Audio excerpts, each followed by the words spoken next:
Colonel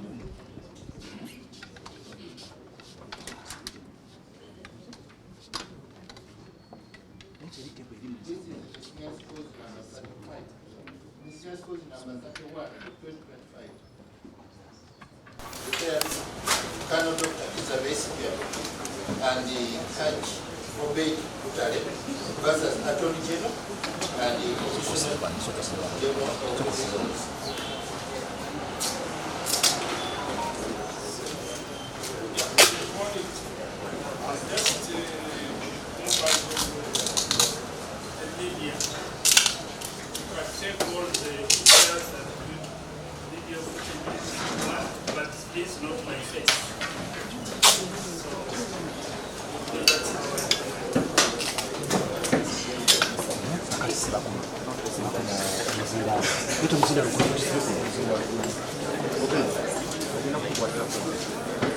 Sibako kwanza n'omusina ngote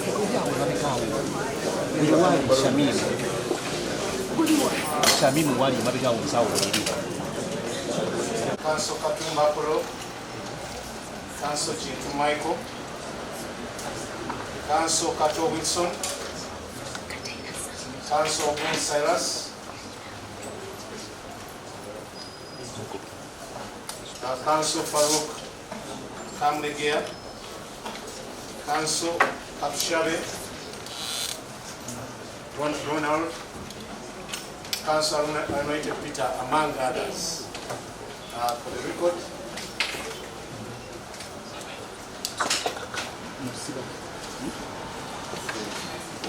and the leader of the team, Senior Karua, is attending court today, pending the approval of a certificate to appear in this matter, civil lecture. But she's in attendance, my lord.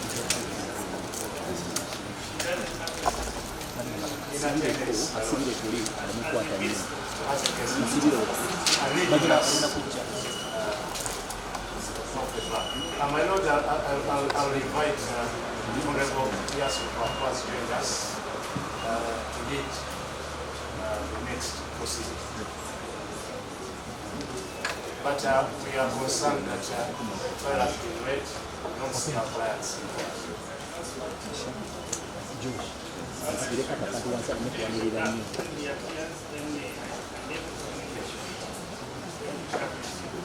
Lord, allow me to seek Honorable Habeas Corpus.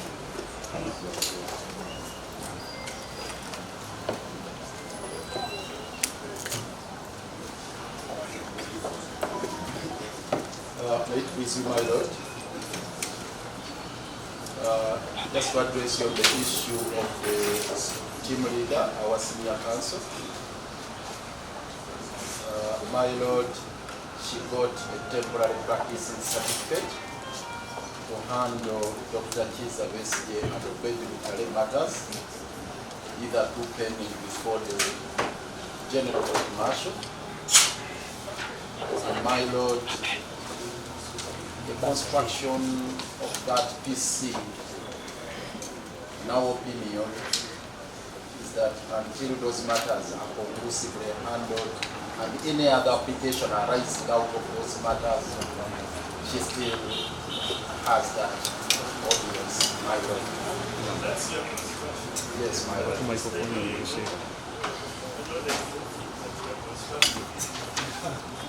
But that shouldn't be a serious application for me. Any other council who wants to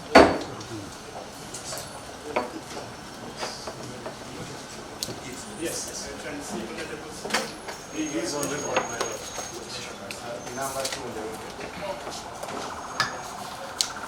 So I was just waiting for the person.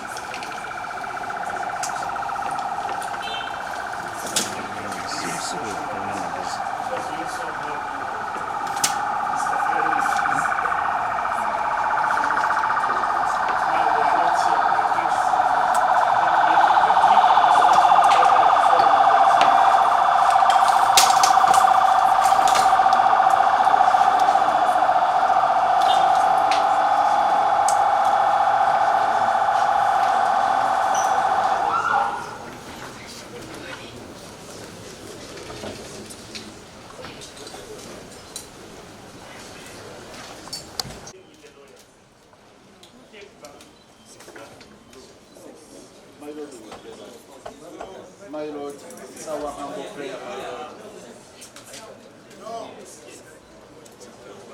It's our humble prayer. He's saying that he will not treat was because of the people surrounding him being footmen. Maybe if it would be accommodated. Okay, this year, it's more special. Your court has elected Africans County. Journalists create space for them to come this way. Yeah. Let's create a way. For me, once someone is sick, I'm not going to continue with that person in court. You have to go back. That's what I want to say.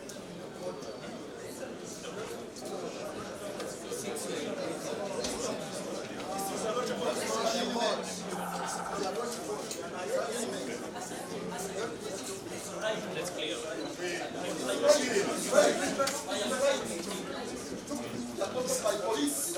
Let him control us when we're in prison. Yes. Do you remove the Okay. secrecy? Can they move? Shameless.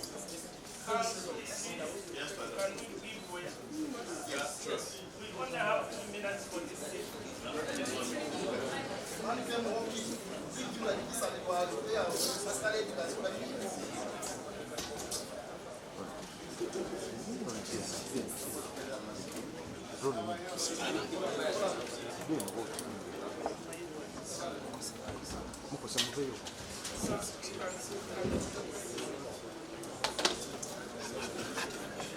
Members of the media, can you please give May it please you, my Lord. We beg to proceed with the application. My Lord, this is an application for habeas corpus ad suppliciendum brought under the provisions of section 38.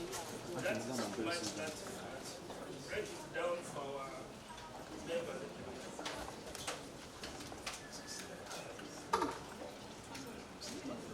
That's the language of the statute, the act, my Lord. Yes, but you can break it down.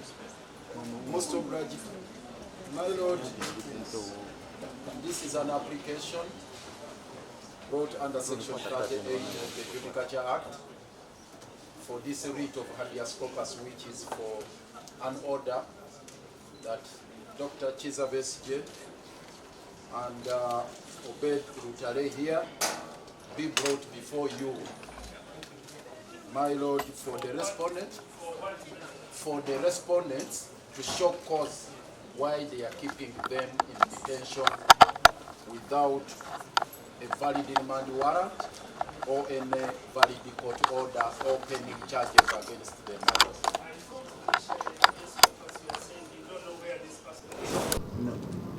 That's not the case, my Lord. This Someone is in detention, and you don't know who is holding him, and the problem is, so you need the body dead or alive. Second leg to the So the person is of the law can be taken. yes, my Lord, but my Lord, when you look at the strict construction or interpretation of section 38, it is not restrictive that it has to be in cases where the person, his whereabouts are not known. So now the whereabouts are known. So what is the remains of your application? The application is for an order of release, my Lord. Now you add that. Most obliged, my Lord. The body is here. Yes. My Lord, the brief facts are the Honorable William Nima and the most obliged, my Lord. But my Lord, our prayer is grounded on that particular section 38 rather, of the Judicature Act. The engine office in report that have they replied?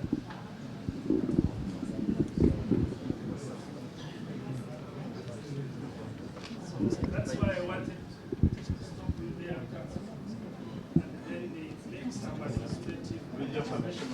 before. My Lord, thank you very much. First of all, for the speed with which you have acted.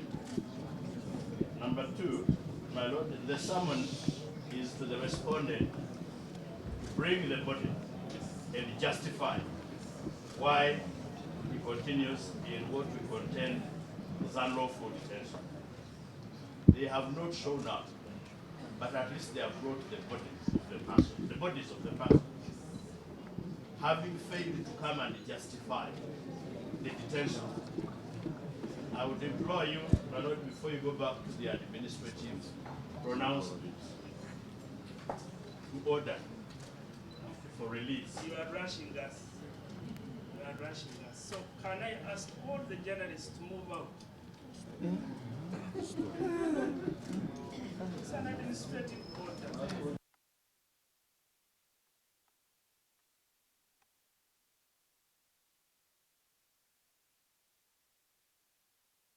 You don't want to go out, it is up to you. So, okay, I can see Mr. Lukwago shaking. No problem, they can stay. We are not hiding anything. For me, as a judge, I'm very happy that our person is in court. So I'm repeating that part, that probably the sticky part of the application as a little bit weaker. So what we have focused on is whether continuous detention is justified.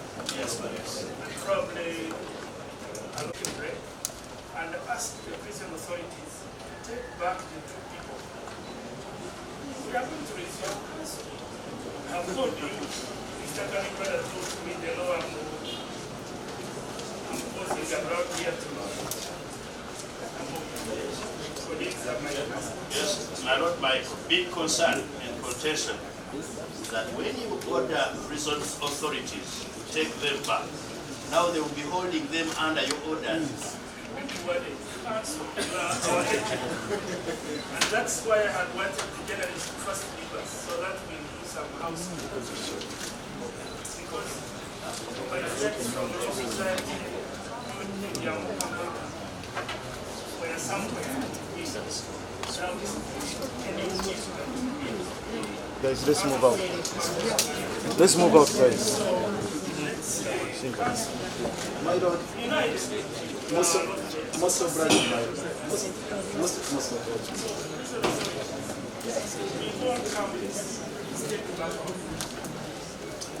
But my Lord, I was still proceeding with the application as directed by the court. Yes, ma'am.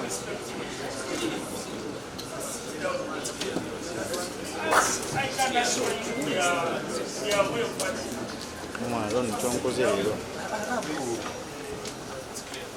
For me as a judge, I'm very excited about the status of our CGS. The president shall put some clothes. So let me have judge for 2 minutes and come.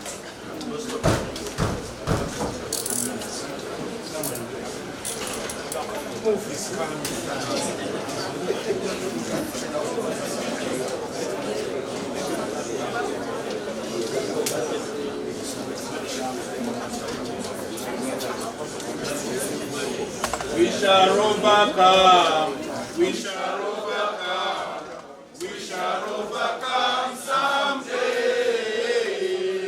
Deep in my heart, I do believe we shall overcome someday. 7 will die. 7 will die. 7 will die someday. Deep in my heart, I do believe.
My Lord,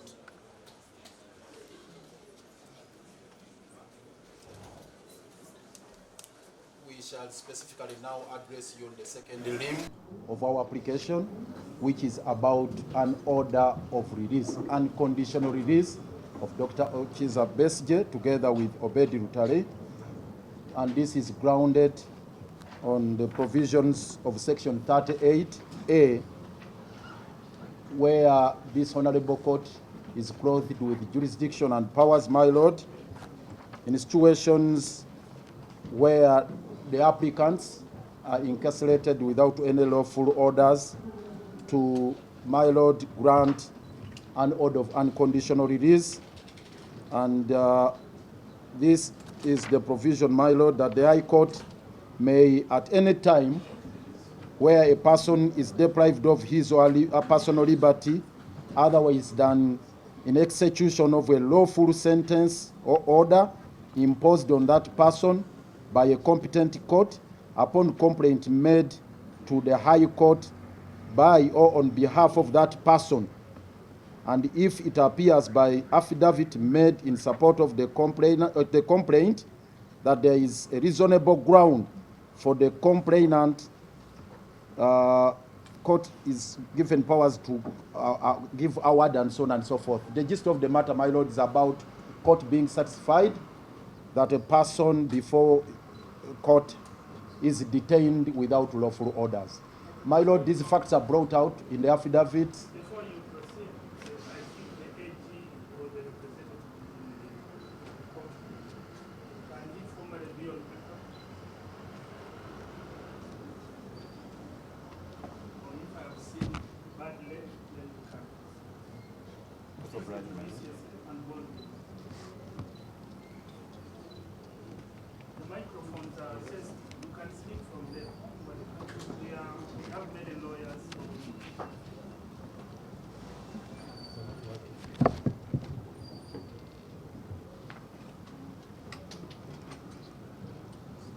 Your Lordship, I'm not surprised. My name is Johnson Natwera. I'm a senior state attorney. Together with Matthew Muhesi, a state attorney, and Jacqueline Amsugut, a state attorney. Yes. Your Lordship, we are sorry we are late because this matter was served on us late, and we had to ensure that we respond. We have filed our response to the Economist, and we are ready to proceed.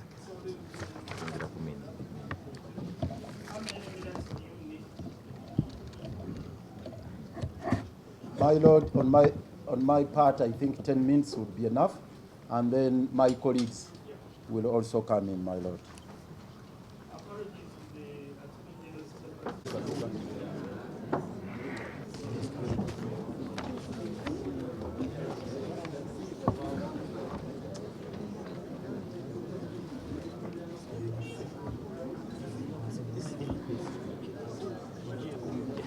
My Lord,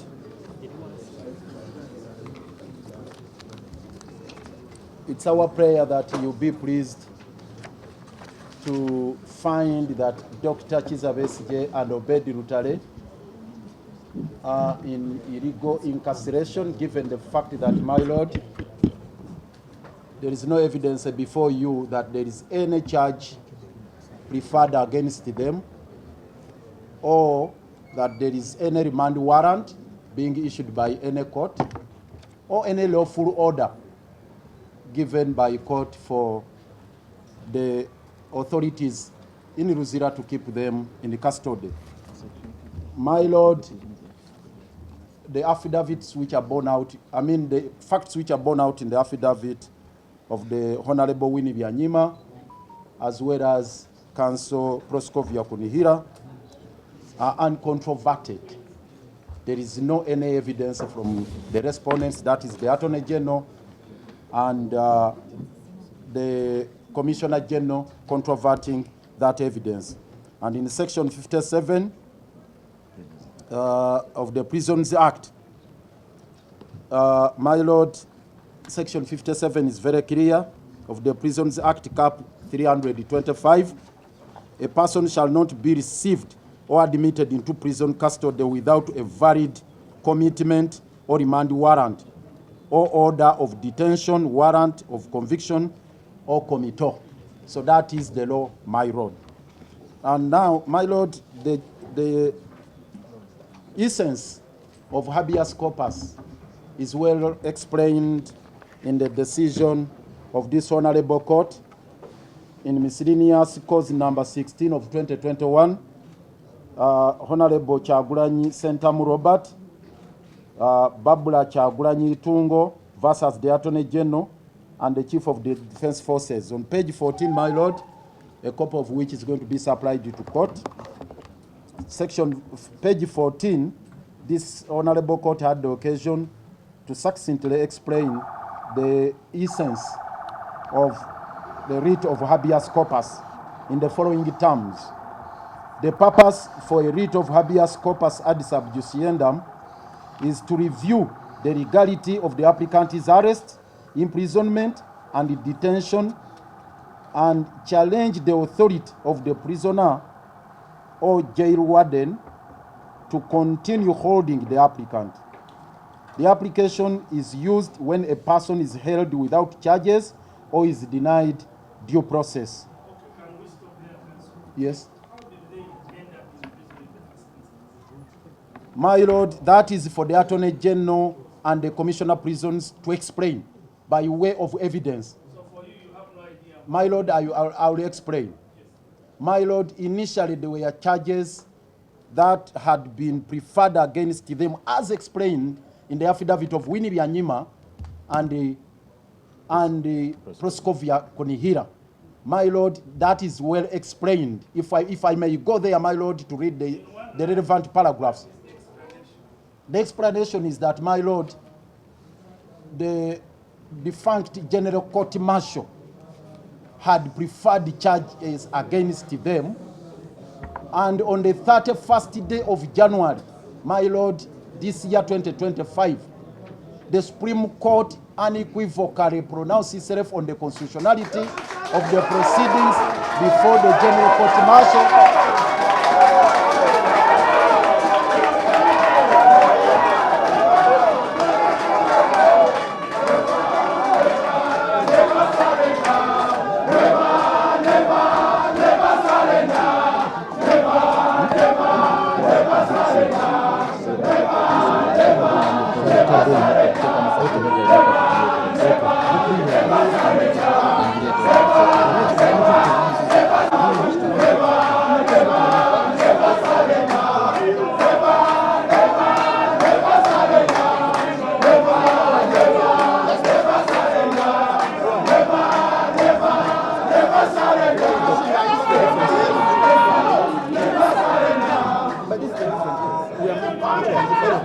Of the court martial alone!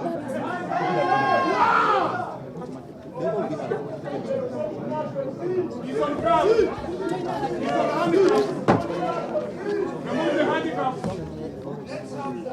Remove the handicap. Remove the handicap. Remove the handicap.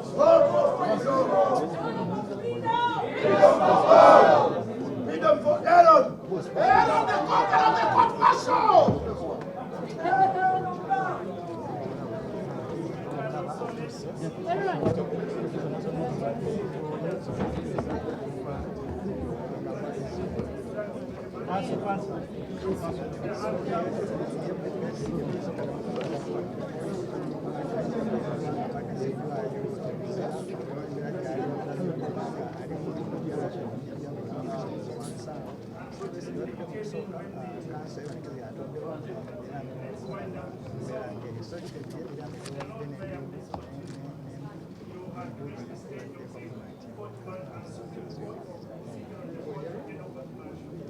Yes, my lord. What happened, my lord? All the proceedings before the General Court Martial were quashed by the Constitutional Court, and my lord, the decree to that effect was extracted. My lord, I'm sure it's on record, my lord. Yes, my lord, we can, if I may be the 10 minutes I had earlier requested for, because I thought court had abreast itself with these matters, my lord. See, we have members of the media, very important for them. Here, what the Supreme Court said. My lord, it is hereby ordered that the declaration of the Constitutional Court that section 119, subsection 1G, now section 117 of the UPDF Act, which provides that any person not otherwise subject to military law who aids or abets a person subject to military law in the commission of a service offense is unconstitutional, so that order is hereby set aside. Now, in one Two, line, in one line, what is that paragraph stating for our media? my lord, initially the Constitutional Court had held that section 119, which is now 117, that had provided for a situation where civilians would be subject to military law if they abetted the commission of an offense by a serving officer, that was a valid law. They had not nullified those provisions. Now, that order of the Constitutional Court was set aside by the Supreme Court, meaning that section 117 has now been nullified by the Constitutional Court. All charges, all ongoing criminal trials, or pending trials before the courts martial involving civilians must immediately cease and be transferred to the ordinary courts of law with the competent jurisdiction. 3. Yes. All charges, my lord, all charges, these charges are preferred by the DPP under section 100, Article 120 of the Constitution. The charges before the General Court Martial are not sanctioned by the DPP.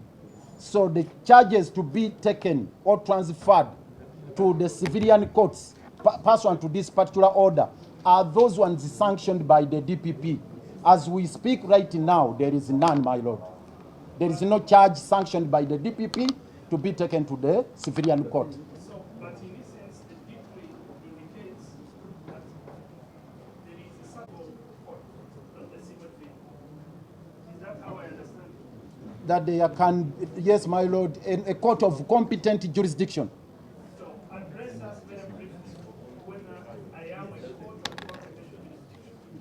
Deal with that. In regards to taking Puli, this is not a court of competent jurisdiction. But in regards to the matters before you, Habeas Corpus Addis Abjusiendam, we are in the right forum, my lord. Yes. This judgment shall have no retrospective effect on any conviction made and sentences imposed prior to the date of this judgment, save where the conviction and sentence is being challenged in a court of law. And this is not applicable to the applicants because they are not convicts. And finally, my lord, no, the second last one. All pending trials or partly hard criminal cases that fall under the civil law court's jurisdiction, which are against members of the UPDF who are subject to service law, must be transferred to the civil courts with competent jurisdiction. It is also not applicable for the serving members of UPDF. 5, save for the issue of the establishment of the General Court Martial as a court of law, this appeal fails and is hereby dismissed. That is. How many paragraphs are applicable in our motion before this court? My lord, it is, as far as the matter before you is concerned, it's paragraph 1. Only paragraph 1, where, all right, my lord. My lord, the submission is that following this declaration or pronouncement by the Supreme Court, the proceedings hitherto pending before the General Court Martial under section 117 of the UPDF Act became a nullity. They were quashed, and there are no proceedings pending against the accused persons. And that brings us within the realm of the prerogative order of the writ of habeas corpus. We have already cited section 57 of the Prisons Act, and also now the section 38 of the Judicature Act. And now we are addressing you on the issue of curtailment of liberty and the remedy that court is enjoined to grant. No, my lord, we are given the nature of this matter, my lord, and the circumstances concerning the dire state of our client, particularly Dr. Chiza Besigye, his health status. We deemed it imperative that my lord.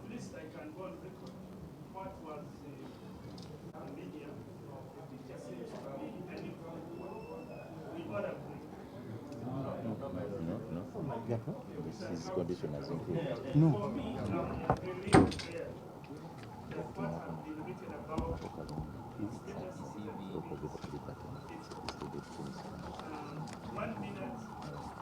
Oh, 3 minutes, my lord. Most obliged, my lord.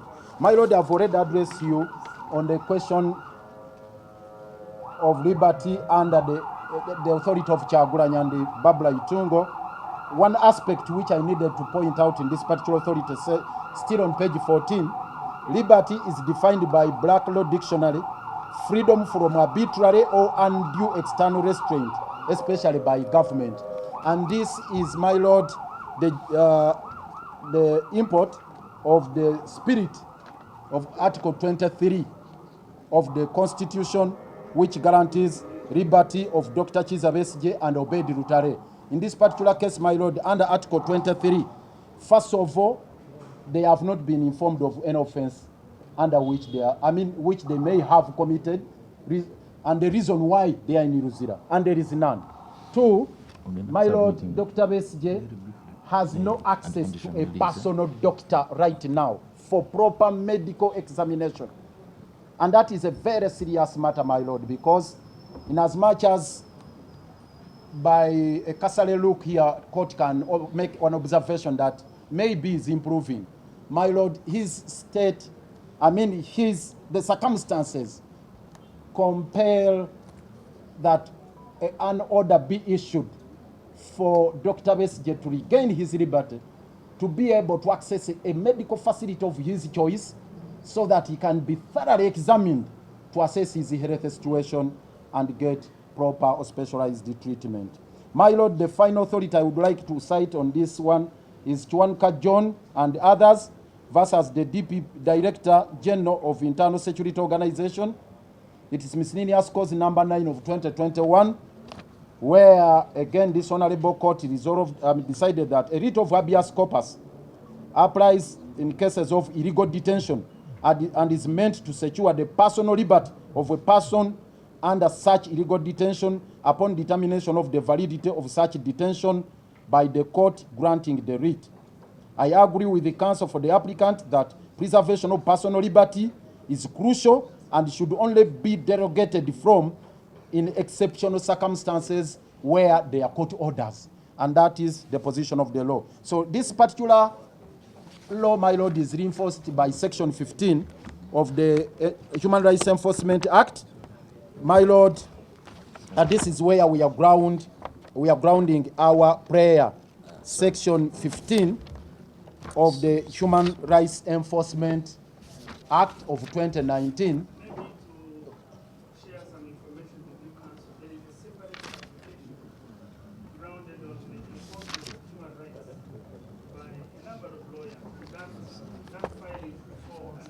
Most obliged. Let me not go there, my lord. Let me sum up, my lord, my submission under section 38. My lord, it's our humble prayer. Now that the Attorney General and the Commissioner General have not in any way attempted to justify the incarceration of Dr. Chiza Besigye and Obedi Lutale, my lord, you be pleased to order for their unconditional release, and specifically for Dr. Chiza Besigye to be able to access a medical facility of his choice so that he can be attended to by physicians of his choice. This is the prayer, my lord, that the order be made today and now, under the circumstances. And that's what a writ of habeas corpus is all about. Any continued detention, my lord, would be again a further violation, and we wouldn't want to see this honorable court acquiescing in the violation of the rights of the accused person. And for one thing I need to emphasize, my lord, there is the 48-hour rule, which is very, very crucial and imperative under the Bill of Rights. So you can only curtail one's liberty within that period of only 48 hours. And to date, since 31st, Dr. Besigye Obedi Lutale have not been taken to any court to face any fresh charges whatsoever. So we pray that, my lord, you be pleased to invoke the powers here, grant the prerogative writs, and have Dr. Besigye and Obedi Lutale released. We do so pray, my lord. Like I said, it's my former teacher. Thank you for the courtesy, my lord.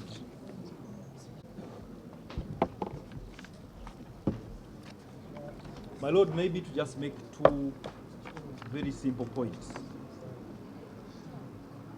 It appears that this writ and the matter before you is being constructed around the decision of the Supreme Court. But before we even arrive at the decision of the Supreme Court, I think there are two simple points that must be made. Personal liberty can only be curtailed on the basis of some lawful order. That lawful order cannot be verbal. It must be documented. It must be demonstrable. Otherwise, the curtailment of that liberty is unlawful. And because of that problem, the unlawfulness of it, that's why we have this writ in Article 44 as non-derogable.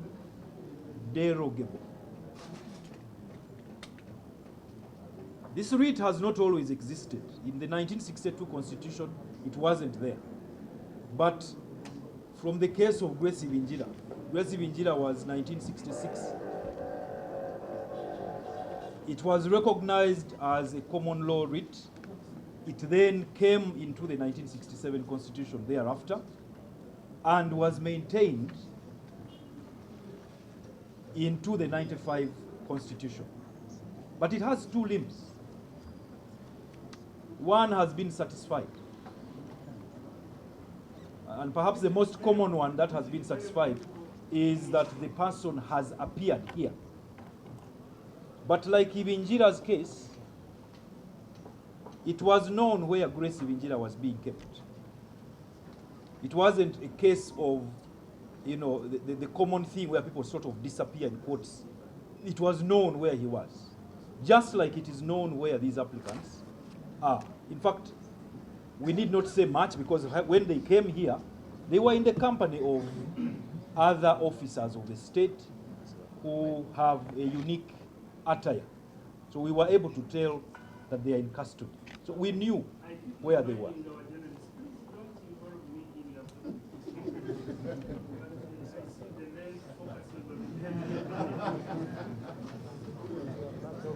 So the first limb has been satisfied, and that limb is bring the body. Sometimes we stretch it to whether dead or alive. The body is here alive. The applicants came. But the second limb is what my learned friend has been addressing the court on.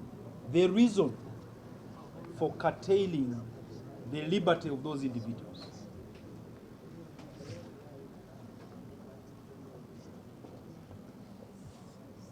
My Lord, the Supreme Court did not say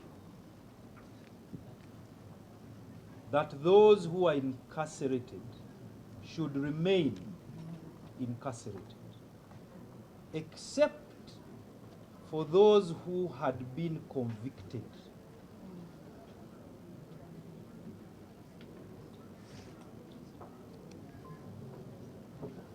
One might argue, for example, I was thinking we needed to consolidate these two applications. So you are saying for our friend Ernest, since he was convicted. that case is actually different, and you will note when it comes up, it is a completely different thing. Those who had been convicted unless they are not challenging Unless the conviction. The conviction. I believe my land friend is challenging. very vigorously Challenging the conviction. So there is nowhere in the judgment where it was said those who are in detention stay there until such a time that the government decides that it will find a competent court and transfer those files to that. So this application is brought with that idea, my lord, with that argument in mind. I wish we can get a chair for the AD staff. They need to write some of it. We can't write to Does this immediate extend to this other bill? This immediate, doesn't it extend to this?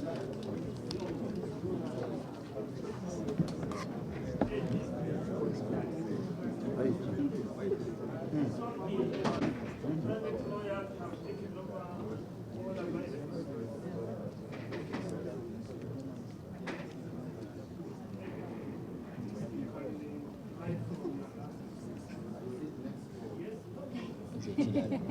When you read, Besigye is not the one supposed to prove that he deserves the button. It is them who are supposed to prove Kateng.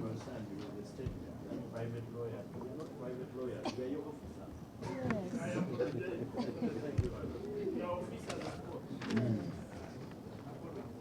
So my lord, the one of the orders that was read is that these trials cease and be transferred. In there, they could have added, cease, the detainees remain in custody until the cases are transferred. They did not do so, and they were wise not to do so because they had just pronounced themselves on the illegality of the basis of those charges before the court martial. So my lord, as we speak, there are no charges pending anywhere in Uganda or elsewhere, apart from a case in Buganda Road on which the first applicant is on bail. His bail is being extended, but he goes back to another location, not to his home. That is the only one that is pending. But in that one, his liberty was given back to him.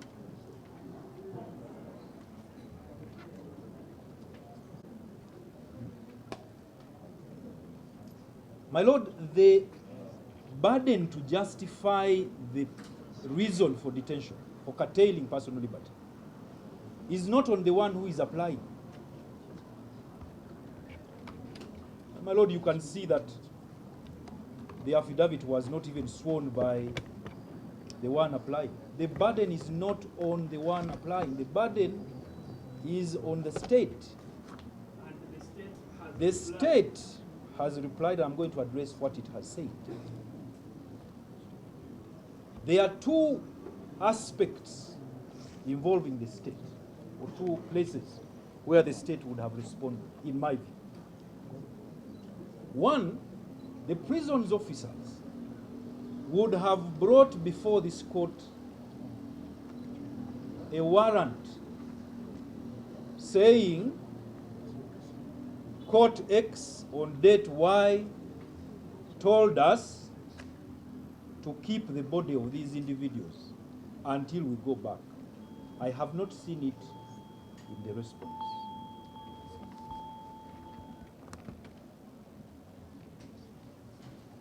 The second possibility would have been that they are pending charges, and this is the charge sheet.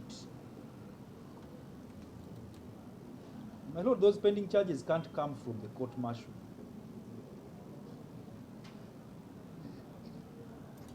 Because, my lord, some of the offenses in the UPDF Act can't be tried in the civilian courts. There are offenses there that are very different, of a very different character, and they don't exist in the penal code. They can't be tried in these normal civilian courts. So they would have brought a charge sheet which says, you know, in court X, they are pending charges. This is the reason why these people are in prison. What do they refer to? They refer to the Supreme Court decision which did not say keep them in custody. So I want to submit, my Lord, and I hope that you will be persuaded that the response from the Attorney General falls short of justifying the reason for denying the applicants their personal liberty. Since the 31st of January 2025, it says nothing to you, my Lord, that explains why the liberty is curtailed. It only says the Supreme Court said transfer these. But as I have shown you, some of these offenses, my Lord, cannot in fact be transferred. But that may not be a matter for us to address here. But they can't be transferred. So it is our contention, my Lord, that a proper case has been made out by the applicants for this court, which is clothed with that power. My Lord, the power is unfettered. It is so unfettered it can be applied immediately. Clothed with the power to order the release of these applicants today. If the state has a lawful reason, let it act lawfully after those orders have been given to then deal with the issue, whatever the issue that it has. My Lord, my learned friend has made reference to Section 15 of the Human Rights Enforcement Act. I am aware, my Lord, you are perfectly familiar with that space, and I very respectfully urge you, my Lord, to find merit in this application and to grant the orders that are being sought. My Lord, my learned friend, Honorable Segona, I think wants to just wrap it up in a few minutes. Thank you, my Lord. For only 2 minutes. Except that I request that your case are obstructing your view of my body language. We were told that you need to. My Lord, just to sum up, Section 57, which has been cited by my learned friend, Honorable Elia, it is very clear that the power of the General Court Martial to order detention collapsed. And it collapsed in the presence of the Attorney General of the Republic of Uganda, who is the first respondent in this application. Whereas it is urged by the first respondent in the affidavit of Mr. George Karemera, paragraph 9, that the Supreme Court did not order release. There was actually no necessity to order release.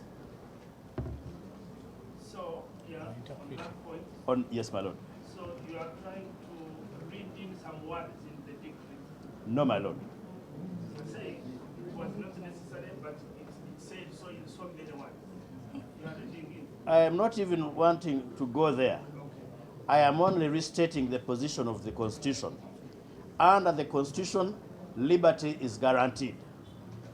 Restriction must be justified, and that justification must be a lawful one. And in this particular case, the lawfulness would only be cemented on an order on a valid order of a court with competent jurisdiction. In the absence of it, there is no justification, and it is your power, my Lord, and duty to order freedom to be reinstated. Away from the Prisons Act, my Lord. Yes. The Lord Mayor, my former teacher, are putting me under some weight that I should think now. But I didn't write it. Do I write it? My Lord? Can you address that? Yes. Yes, my lord. Yes, my lord, now is contextual. And what we are saying by now is that upon conclusion of our submissions, the court be pleased to begin writing the release order. In the same realm of context, my lord, I now propose to take you to the context of the Supreme Court's order of transfer, which has been misconstrued. My lord, this must be looked at from the perspective of Article 120 of the Constitution. The Supreme Court did not order the Director of Public Prosecutions to take over, because that is barred by the Constitution, Article 120. In effect, the Supreme Court told the first respondent, if he's interested in any prosecution, to go and start de novo.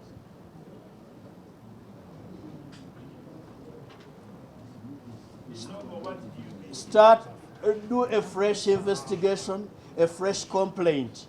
What one would expect is the state to report to the nearest police station or post and report and start with the first information. Why? Because any warrant of court has an expiry date and tenure.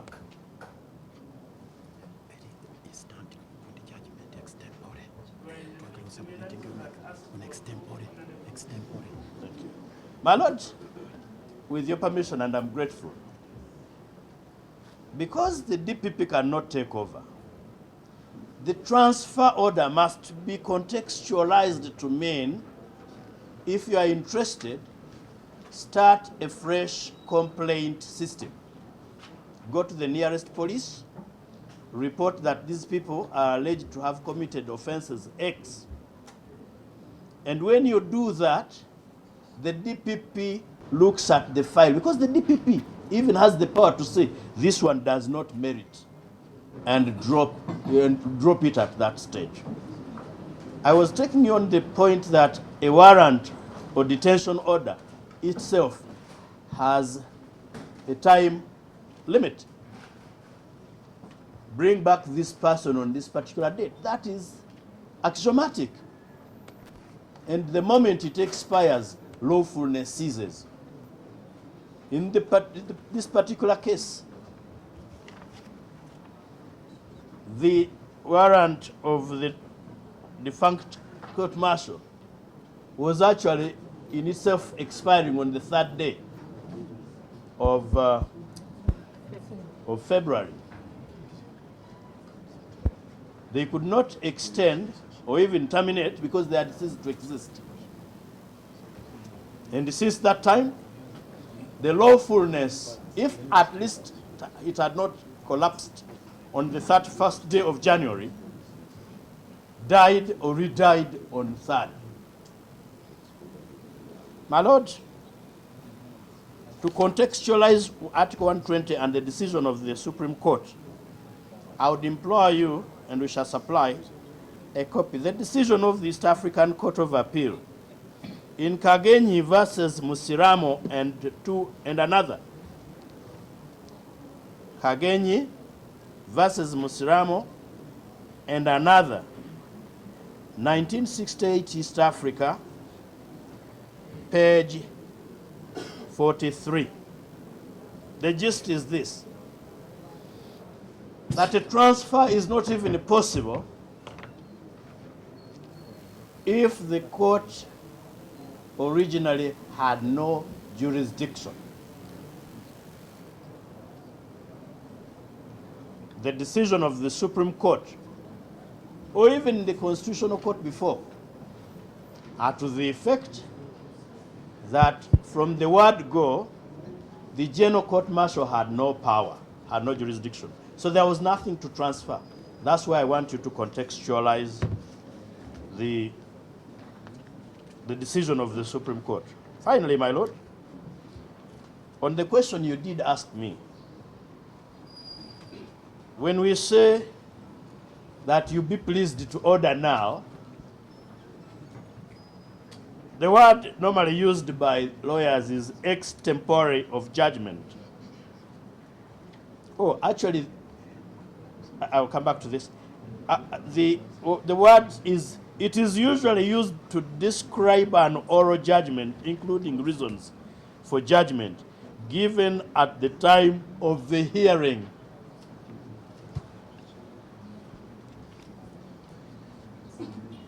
That is the context of we propose and implore you to find pleasure in ordering release now. But this particular case of Kageni versus Musiramo was cited with approval in Rose Wanjiku Njau,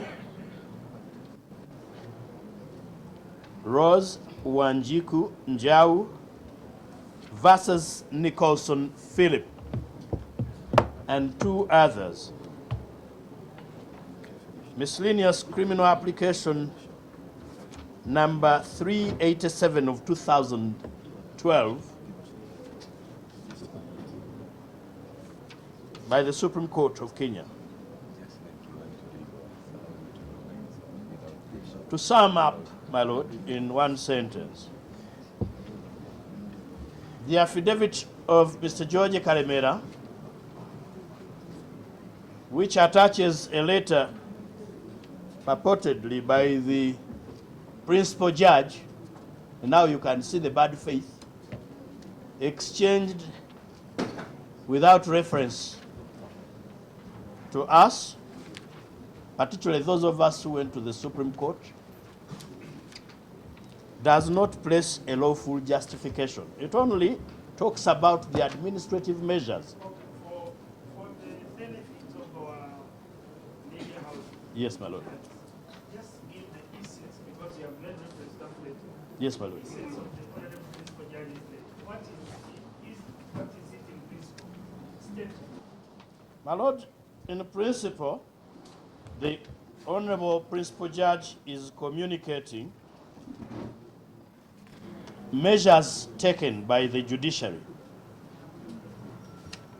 administratively to guide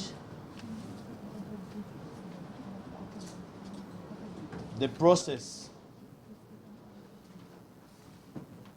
of moving these files away from the deceased court-martial. Let's bullet those measures. We can speak about 3 measures in the bullet form. No, my Lord. The principal judge, the Honorable Principal Judge does not bullet those measures. I'm talking about bulleting in our... I'm avoiding the bulleting because I'll be reading into his letter, but I can read it. I have received rights to the Minister of Defense and Veteran Affairs and to the Director of Public Prosecutions. I have received the attached self-explanatory letter from the Honorable the Principal Judge, Justice, the Chief Justice, advising that files pending before the General Court Martial that were subject of judgment of the Supreme Court and in the captioned case be handed over to the Honorable Principal Judge for further management. Bullet number 1, all files to go to... Yes, yes. This, therefore, is to bring, yes, bring them to the Principal Judge.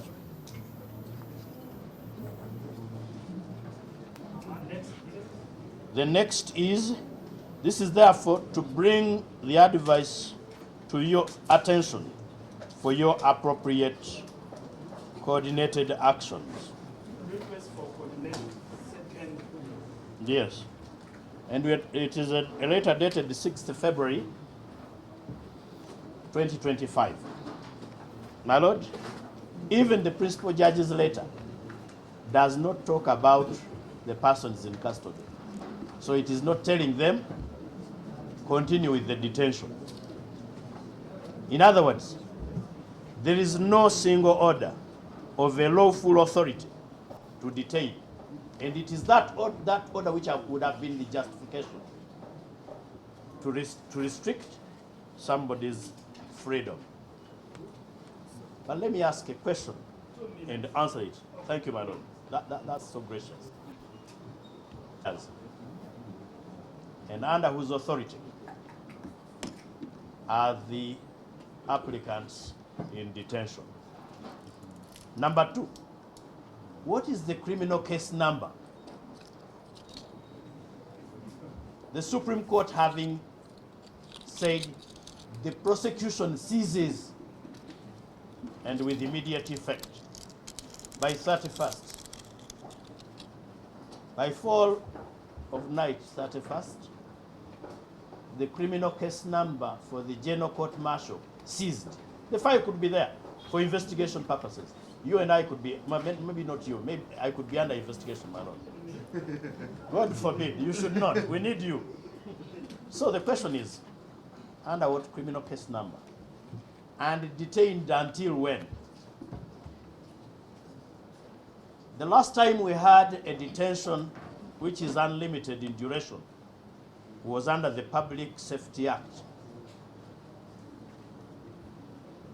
And that one collapsed with the coming into force of our constitutional regime.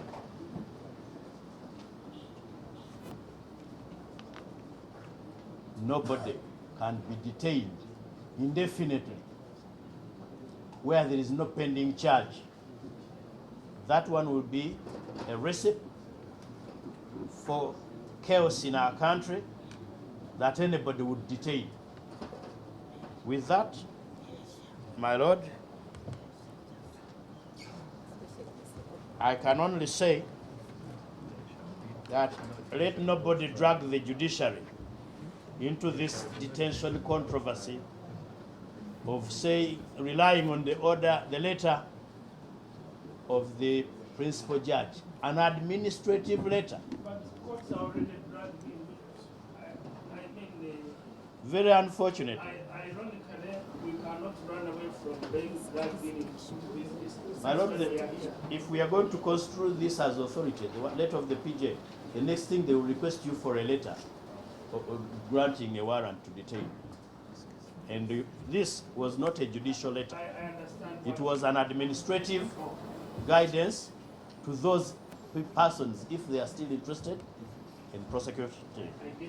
Anything beyond that, my Lord, is a persecution, and I would invite you to put a hold on it. I so pray, my Lord. You know, the lady has been standing. I'm not really the lady's lawyer, but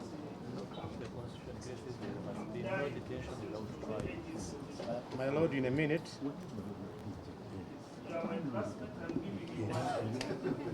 Well, my Lord, in 1 minute, Sam Mulindwa is my name. I'll just take you to Article 43 of the Constitution, my Lord, where you cannot detain anyone without trial. There is no ongoing trial, my Lord. Secondly, everything about that defunct General Court Martial was nullified. We cannot continue discussing putting something on nothing, my Lord. An administrative letter. And an administrative letter, whether by the Chief Justice or Principal Judge, cannot be such authority to take away this provision of the Constitution, my Lord. My Lord, further, my colleagues have submitted about Article 123, my Lord. If you look at 123B, my Lord. This letter is not by PJ, so it's by Karua. Actually, my Lord, to conclude on the letter. Correction. To correct my statement. Our statement. Our statement, when I look at this letter, it is by Chiriowa Chiwanuka, not the PJ. Actually, I apologize because I got a soft copy. I've only seen this physical copy, my Lord. I withdraw the reference to the PJ. It is the Attorney General. I only got a soft copy here. My Lord, to conclude, reading Article 123B, even the DPP, my Lord. Hold on. When you say the letter is by Chiliwa Chiwanuka. you mean the Honorable Attorney General? Yes, my Lord. Honorable by designation. Honorable, my Lord, honorable by designation, but I knew that this court would take judicial notice of that, my Lord. Finally, my Lord, my reading of Article 123B actually precludes the DPP from even taking up any matters from the court martial. It is very explicit. So most of the submission and the affidavit evidence that I've seen from the Attorney General is misconceived to the extent that it believes, the Attorney General believes someone can be in detention on orders of the Attorney General. My Lord, I join issues with my colleagues. Probably the rest will come in rejoinder. I'm obliged, my Lord. Thank you very much. I think that's about all from the applicant. Except I also wanted to express a little bit of concern. There's been a lot of story on this course, in particular. I mean, we love it when people express their minds, but you have to do it. Don't care.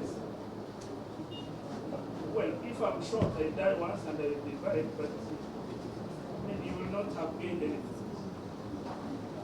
So probably your client's matter would have gone before another judge, and that's a whole month of delay. So appeal to your audience, tone it down. It doesn't benefit anyone. Fortunately, I don't state the line that if you insult me, then I will take you on contempt of court. I love people to.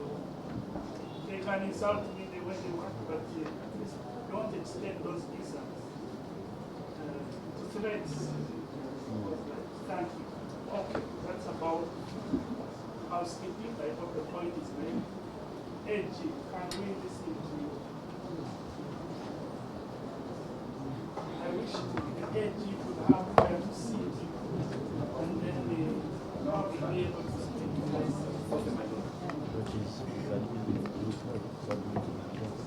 So, AG, have you replied to the application? Yes, ma'am. So you've listened to the complaints of hand. Can you take us back point by point why you oppose the application? For record, again, I'm Johnson and I'm a senior state attorney.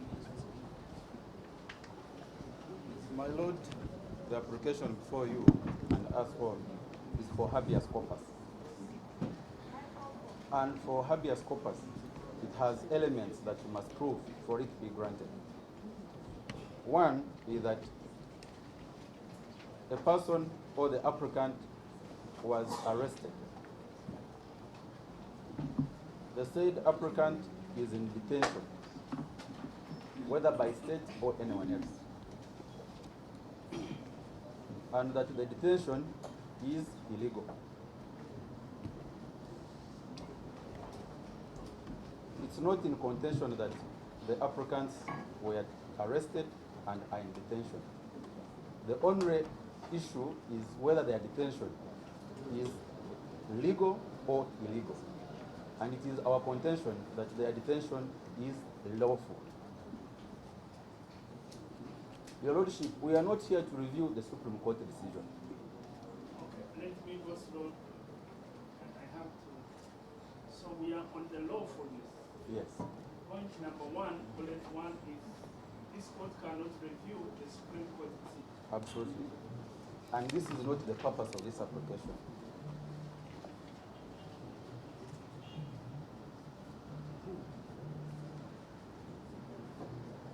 The Land Honorable Chief Justice wrote about 200 pages, elaborate judgments, and it is self-explanatory.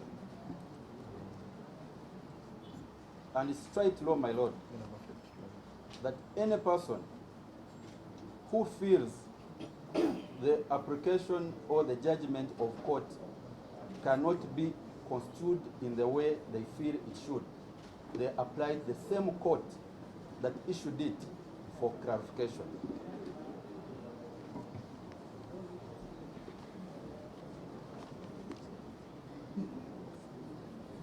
My lord, I'm not here to impose words, interpretations, because I'm not qualified to interpret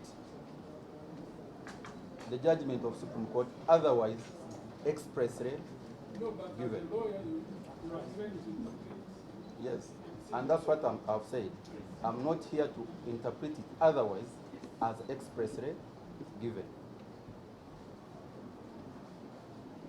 Your Lordship, my boss, the Lord Mayor, who is part of this government, has elaborately read through the orders of Supreme Court. And if any case, he would be on my side defending government. He has elaborately read through the orders of court, dot by dot, word by word, and nowhere did the court say release. It only gave an order of transfer.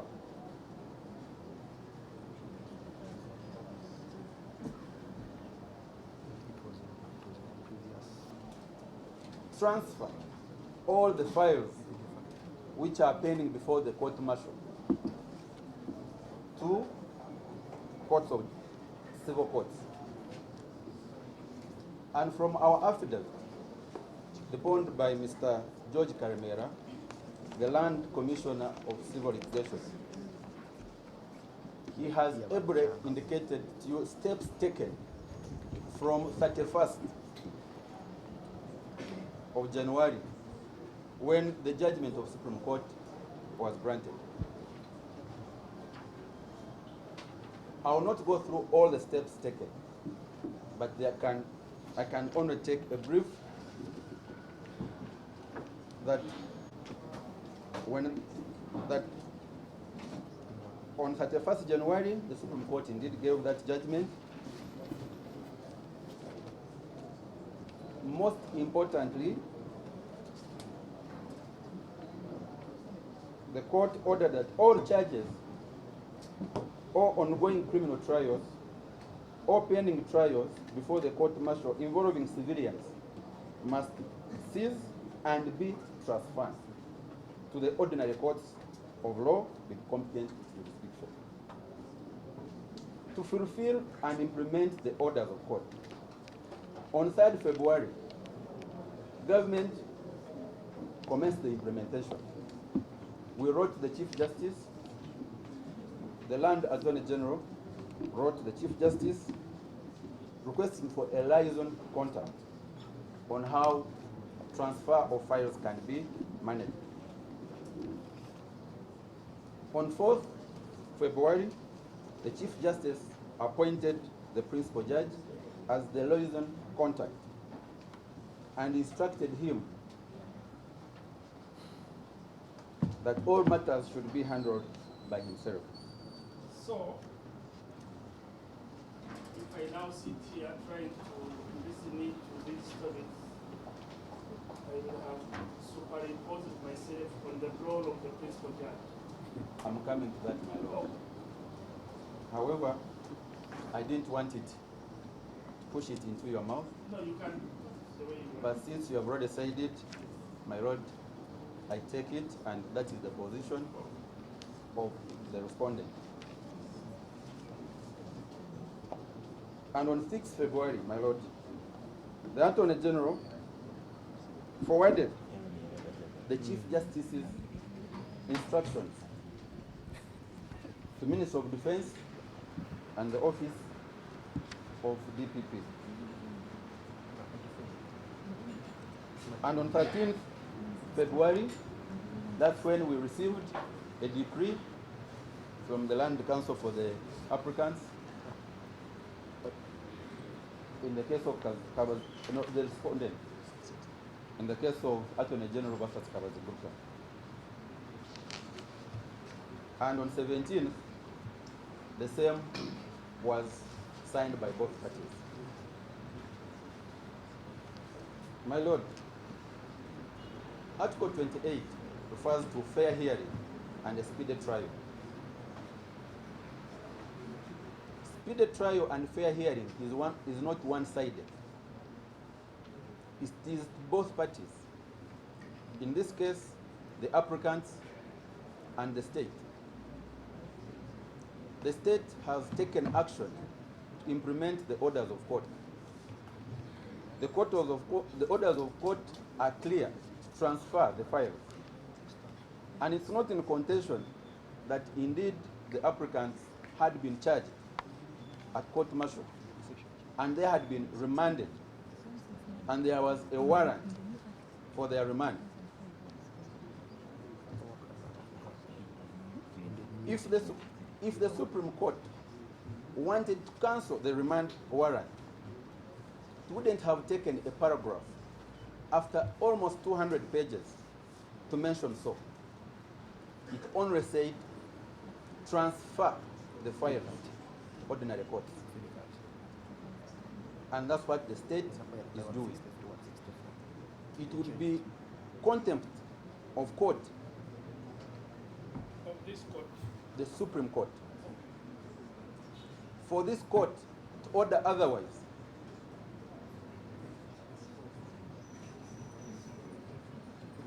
And also if Attorney General had not acted the way he has acted.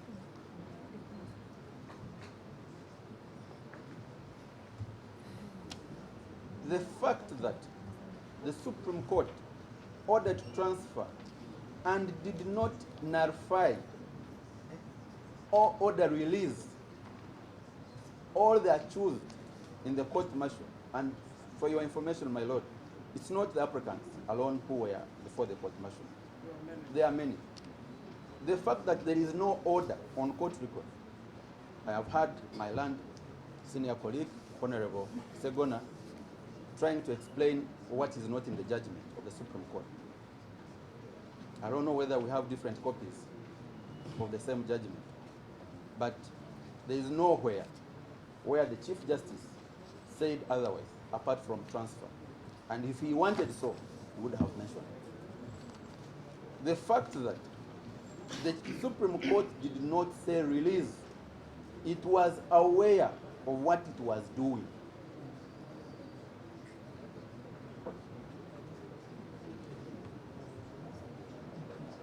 And in that so, it validated all the orders that all the suspects are based on to be in prison. If it had deemed otherwise, a sentence of saying release,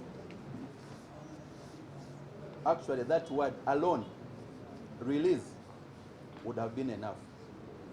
But if there is any party that misconstrued the judgment of Supreme Court, the right forum is the Supreme Court.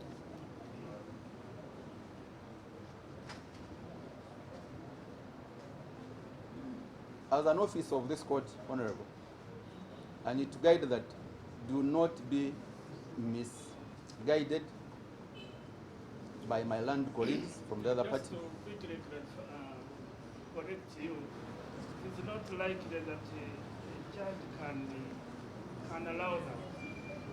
Most surprised, my lord. That's why we are judges. Most surprised. And I'm alive to the fact that you are a doctor-in-law. Okay, let's not go there. You would not be misled. So the aggrieved party in this circumstance, my lord, for the misinterpretation of the Supreme Court decision, it would go back to the same court that issued the same order, what it meant by saying this. It is in the interest of the state and for the people of Uganda that justice is done on both fronts. The biggest issue. What the people, what the lawyers on the opposite side are saying, okay, fine. you are doing something. For how long must this wait take place? Can you want to address that? Yes, my lord. I will not accuse the Supreme Court that it didn't give us a timeline. But however, from the reading of our evidence, the judgment was given on 31st January. Immediately, on Monday next week, which was 3rd, we acted, and the process is ongoing. We are not going, I cannot mention how many files are involved, but they are numerous. And the process of expediting the process is on course, and that's why the principal judge was allocated this responsibility. It would be premature and unlawful. If there is an allegation of slow speed on your part, it is because of the volume of work you have to Absolutely. handle and not that you are Absolutely. deliberately. And it would be injustice, my lord, to say that slow speed. For example, this application was served on us last evening, around 9 p.m. There is an affidavit on record. I didn't sleep. My team did not sleep. The Attorney General did not sleep. I was on phone up to midnight to respond, to ensure that justice is served on both fronts. My lord, in conclusion on my part, this application is misconceived because the applicants are aware that they are in detention legally, and the state is not denying where they are. And at any time you want to look at him, you can even visit him, anyone can visit him. And if anyone can want him to be produced in court, can be produced in court.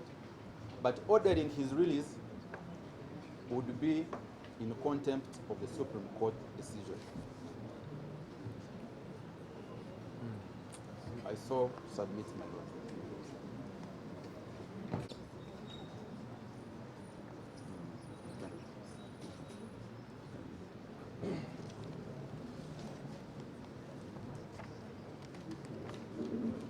My lord, just in 1 minute.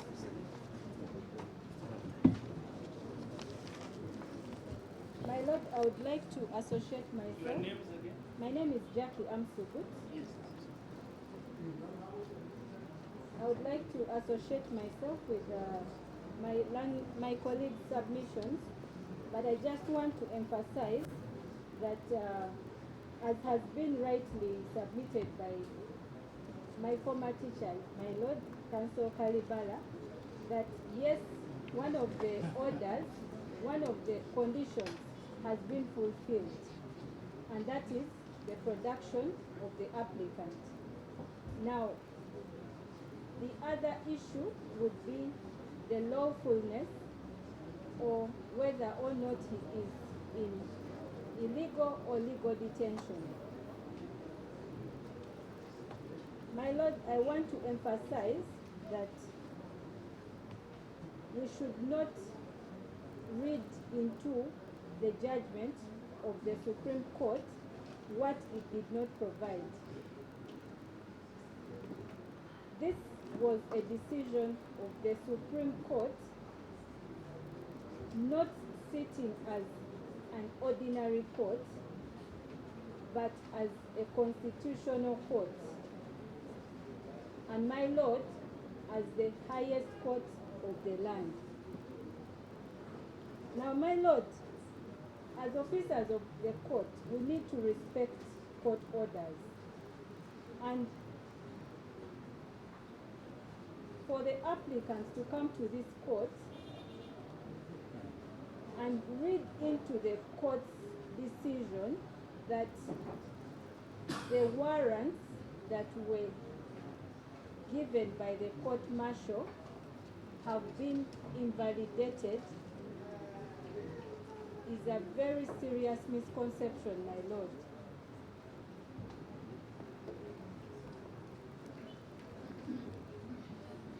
Our submission, my Lord, is that the applicants are in lawful custody. And why am I saying that? I would like to make reliance on an authority of R versus Governor of Brixton Prison. Instead of going there, why don't you discuss it in Gida? Because you are former teacher said was where he was no. But the court went ahead to say no, it is still illegal. In fact, my lord, I am trying to justify that we are holding him or holding the applicants in a lawful way, or we are having them in lawful custody, supporting what my teacher has said, that we should justify that we are holding him in lawful custody. And in this decision, my lord, repeat the decision. It's called R versus Governor of Brixton Prison, Espate Ama. My lord, the House of Lords was examining whether a detainee held under extradition proceedings could be released via habeas corpus, despite procedural irregularities. The court held that even where there are procedural errors, detention remains lawful if there exists a valid substantive basis for the person's confinement. The emphasis, my lord, is if there exists a valid substantive basis for the person's confinement.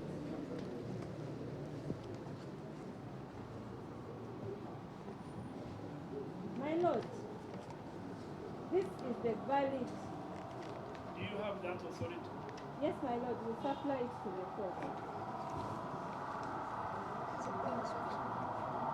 Now, my lord, in this case, Dr. Kiza Besigye, or the applicants here, were arrested and charged with various criminal offenses, including treason, my lord, which justifies their pre-trial detention under Ugandan law. The fact that this case was initially handled by the court-martial does not negate or does not invalidate that we had valid reasons, my lord, to detain them. And my lord, the Supreme Court, well aware of this, simply said, transfer them to the civil court. Our submission, my lord, is any argument about a warrant being not valid can only be made after the process of transfer has been completed. And this will happen before the criminal court, which is going to handle his matter. My lord, it is very misconceiving and misleading for this court handling a matter for habeas corpus to go into questioning the validity of the warrant, which is the basis for which the applicants are saying they are holding him illegally. My lord, that is not the purpose for habeas corpus. We are praying, my lord, that you be persuaded by this decision. And my lord, we have highlighted the relevant facts, and you will notice that the court said, the court actually said that you should not question, that the question then arises, what should be the proper approach by the court in determining any such inquiry it may make. Of course, the authority on which the Galoa holds the applicant is the authority of the court. The court-martial was the court at that time. Can only, and it is still a court, can only be to see whether the court, this is what this court says, can only be to see whether the court had facts before them entitling them to issue the authority, the warrant. This is what we are telling you, my lord, that we had valid reasons to detain the applicant. So to argue right now that the warrant is invalid is not proper before you, my lord. Wind up.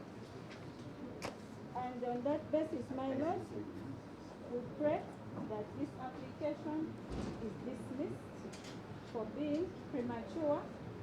We have clearly stated to you through the affidavit of George Kalemera the processes that the Attorney General has taken in compliance with the orders of the Supreme Court, not outside the orders of the Supreme Court.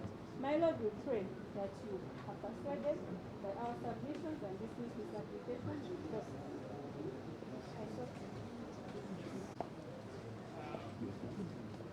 The Honorable Lord Mayor, you want brief me? How many minutes should we give? At least we know the complaint, we know the argument. Yes, my Lord. We shouldn't repeat what we already know. So you can highlight maybe in 3 minutes what. In 5 minutes, I will be done, my Lord. Most obliged, my Lord. One, my Lord, on the contention that the applicants are in lawful custody.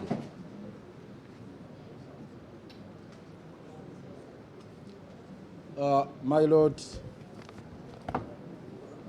we are really disturbed by the justification given by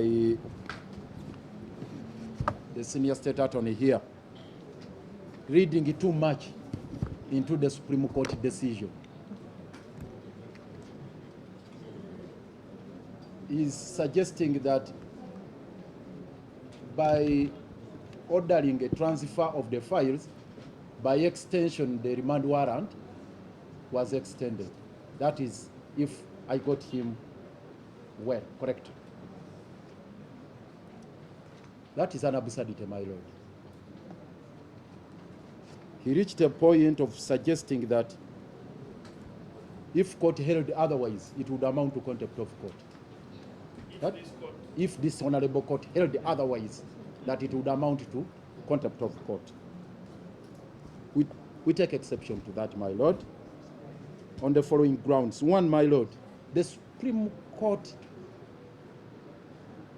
was categorical in its directions.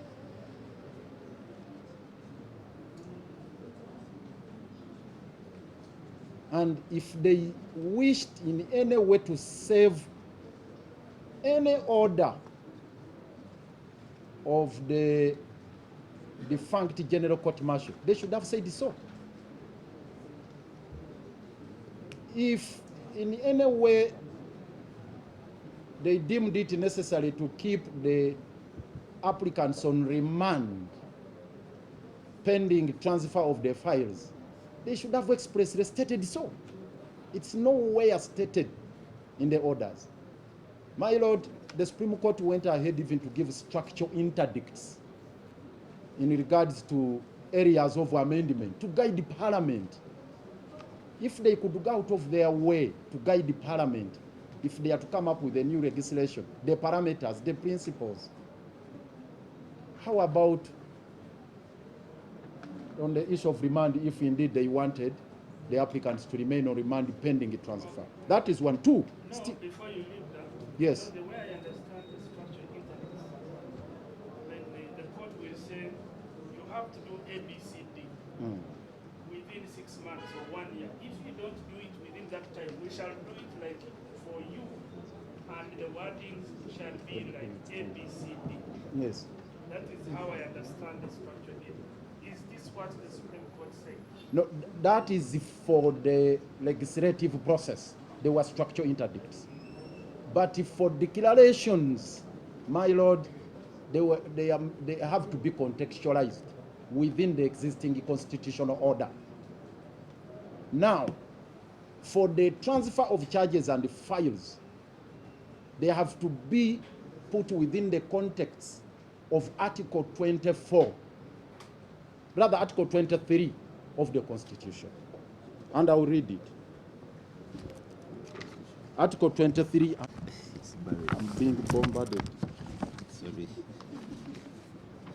Article 23, 4B, the 48-hour rule.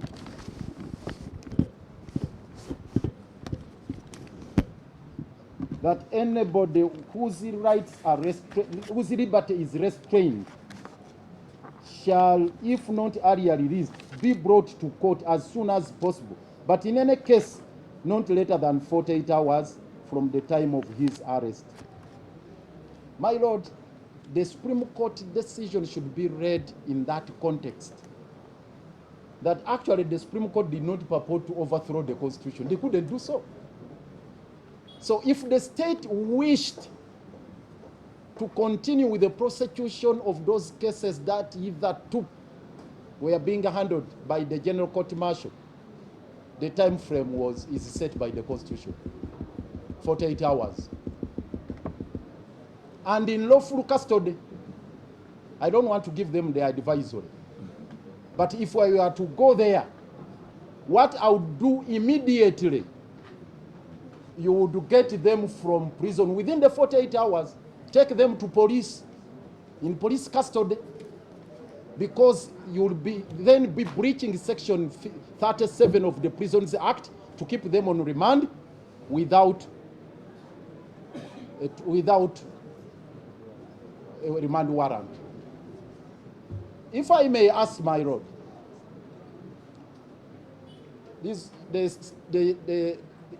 the prosecutor, I mean the state attorney who is justifying the detention. Are you asking the court so the that court. we give you the answer? Okay, let me give the answer here, my Lord. No, it is okay. You can ask and we frame it as a question. Okay, let me frame it as a question, my Lord. Are the applicants right now on remand? Are they on remand? Pending what charges? If they are in custody, pending fresh charges being preferred against them. You have asked two questions in one. The first question is, are the applicants on remand right now? Right now. If so, what charges are they facing? Exactly. So you continue, so that yes, what charges are they facing if they are on remand? And if I may add another question to that.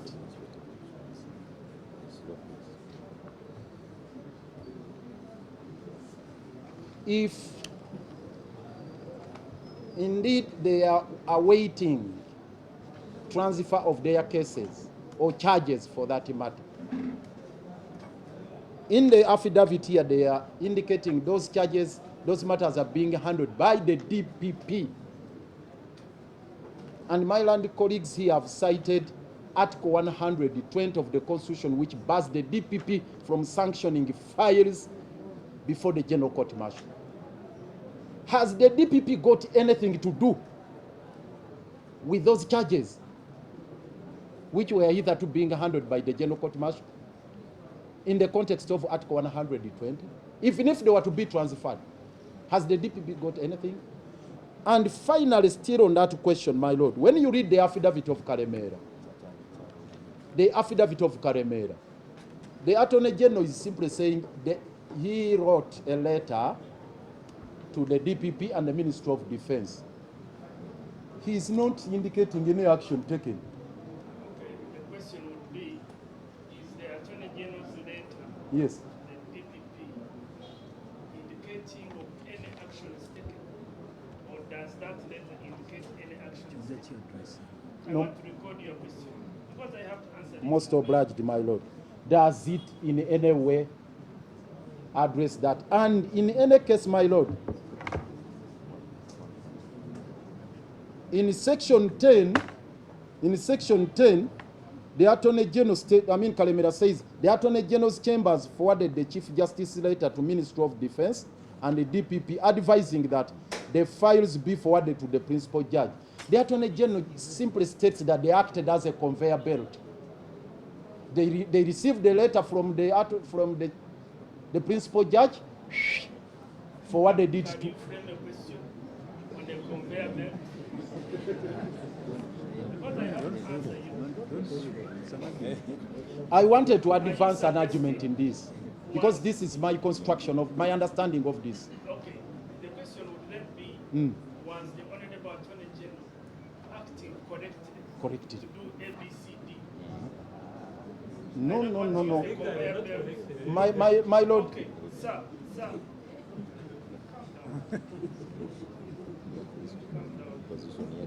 Legally, I wanted to advance an argument, my lord. Yes, because within the meaning of Article 120, the office of the DPP is independent of the Attorney General. Yes? Article 120, clause 6. Is it the letter to the DPP? Evidence of illegal interference in the independence of the DPP. In the independence of the DPP. Is that what you want to? No, not asking, actually, it's the argument I'm advancing. And I want to conclude it by indicating to you, there is nothing on record that shows that the DPP has taken any action. There is nothing. There is no record whatsoever that the DPP has taken any action under Article 120 in their evidence. That is one. Two. Yes. Supposing the DPP charges the applicants today.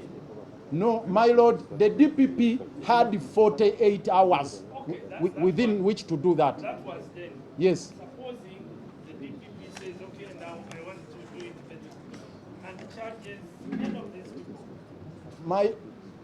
Would your arguments change? My lord, the application for habeas corpus is now being heard and there is no charge by the DPP. And this is our contention. No, but it's a supposition. Supposing the DPP charges your client, would your application... With all due respect, my lord, I wouldn't want to venture into a matter which is in abstract, my lord. Most obliged, my lord. Related to that, on record here, regarding any action being taken by the Ministry of Defense, in response to paragraph 10, that the conveyor belt, that is the Attorney General, after relaying the communication from the Chief Justice. Honorable Lord Mayor, why do you describe the office as a conveyor belt? Conveyor belt is in a factory, so why are you using that? It's metaphorical, my lord. Explain it in simpler terms. Most obliged. Because the Attorney General's chambers forwarded the Chief Justice's letter to the Ministry of Defense and the DPP as a courier. Now, not a conveyor belt. They acted as a courier. Okay. Yes. Before they become a courier, we can use better words. They transmitted this information. Get it better. Okay, let me say, they relayed. You know, I told you my teacher is here. And even to mark us, even for the English language. Most obliged, my lord. You'll excuse me for my diction, which not extend beyond what I have. Courier, conveyor belt, You can use your colorful language, then simplify. Most obliged, my lord. So, my lord, after relaying this message, this communication, transmitting it, actually they just transmitted the communication from the Chief Justice. After the transmission of that document, no evidence is shown that action was taken by the Ministry of Defense. And they have the luxury of telling this honorable court that the process is ongoing. You should be winding up. My lord, I'm concluding. And they are saying they are overwhelmed by work. This is the point I wanted to make. What work are they overwhelmed by? Because theirs was to transmit the letter to the Ministry of Defense and the Attorney and the DPP. So what work is it that they are doing? What is it that is overwhelming them? Because they are not involved in the process of the transfer of the files. They have admitted on record. They are not involved. So what is it that they are doing which is overwhelming them? I submit that actually they are not doing anything. And I pray that court should not in any way, my lord, countenance in whatever they are doing, which violates Article 23. Whatever they needed to do in as far as transfer of charges, if any. It should have been within the context of. I mean, there is no way we can get involved in what they are doing in the breach of the law, because we had earlier on scheduled this matter on next week. No, if they wanted to prove that there is any action being taken. I just wanted to make sure the court is Most not of- casting bad light. Most obliged, my We lord. cannot do the edges bidding because we had scheduled this matter for next week on 25th. We had the energy, so to speak, to bring it forward, suggesting that we are interested in what is happening. So we are still good. Okay. Most obliged, my lord. The final one, my lord, on record here, regarding any action being taken by the Ministry of Defense in response to paragraph 10, that the conveyor belt, that is the Attorney General, after relaying the communication from the Chief Justice. Honorable Lord Mayor, why do you describe the office as a conveyor belt? Conveyor belt is in a factory, so why are you using that? It's metaphorical, my lord. Explain it in simpler terms. Most obliged.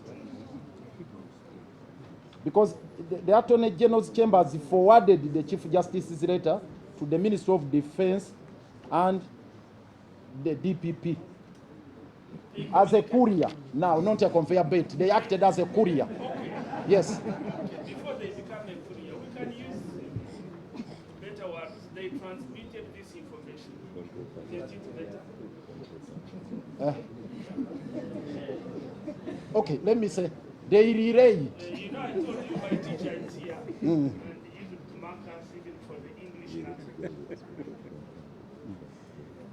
Most obliged, my lord.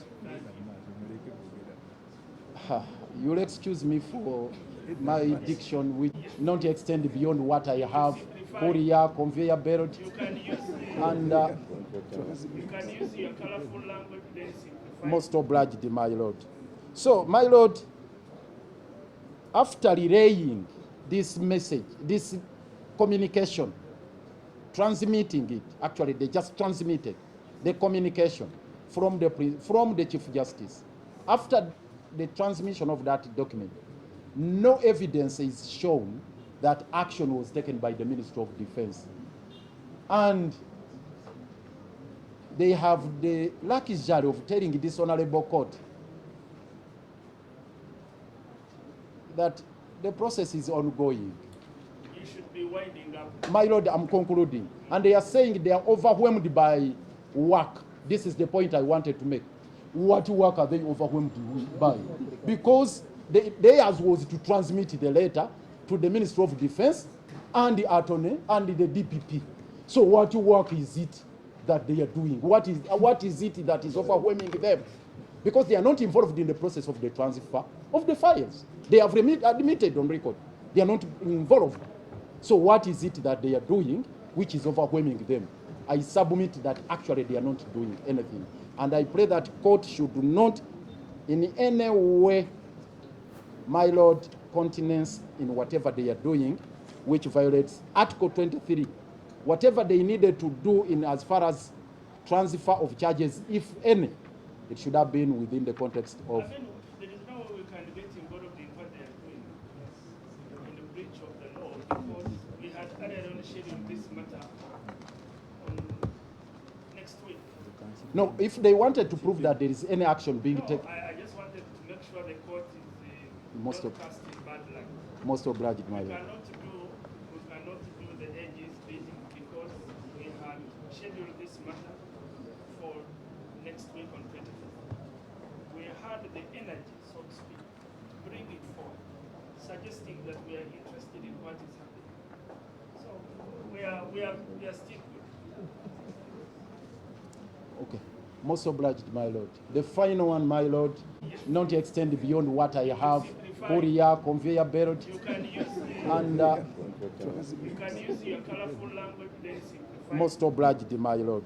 So, my lord, after relaying this message, this communication, transmitting it, actually they just transmitted the communication from the Chief Justice.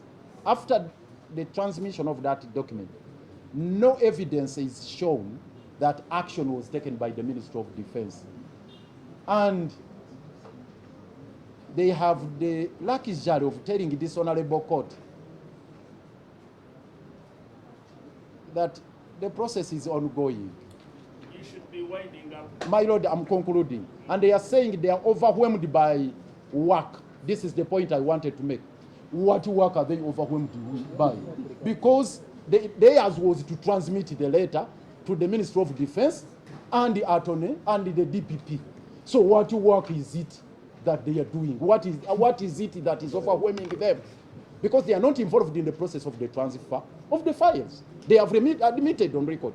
They are not involved. So what is it that they are doing which is overwhelming them?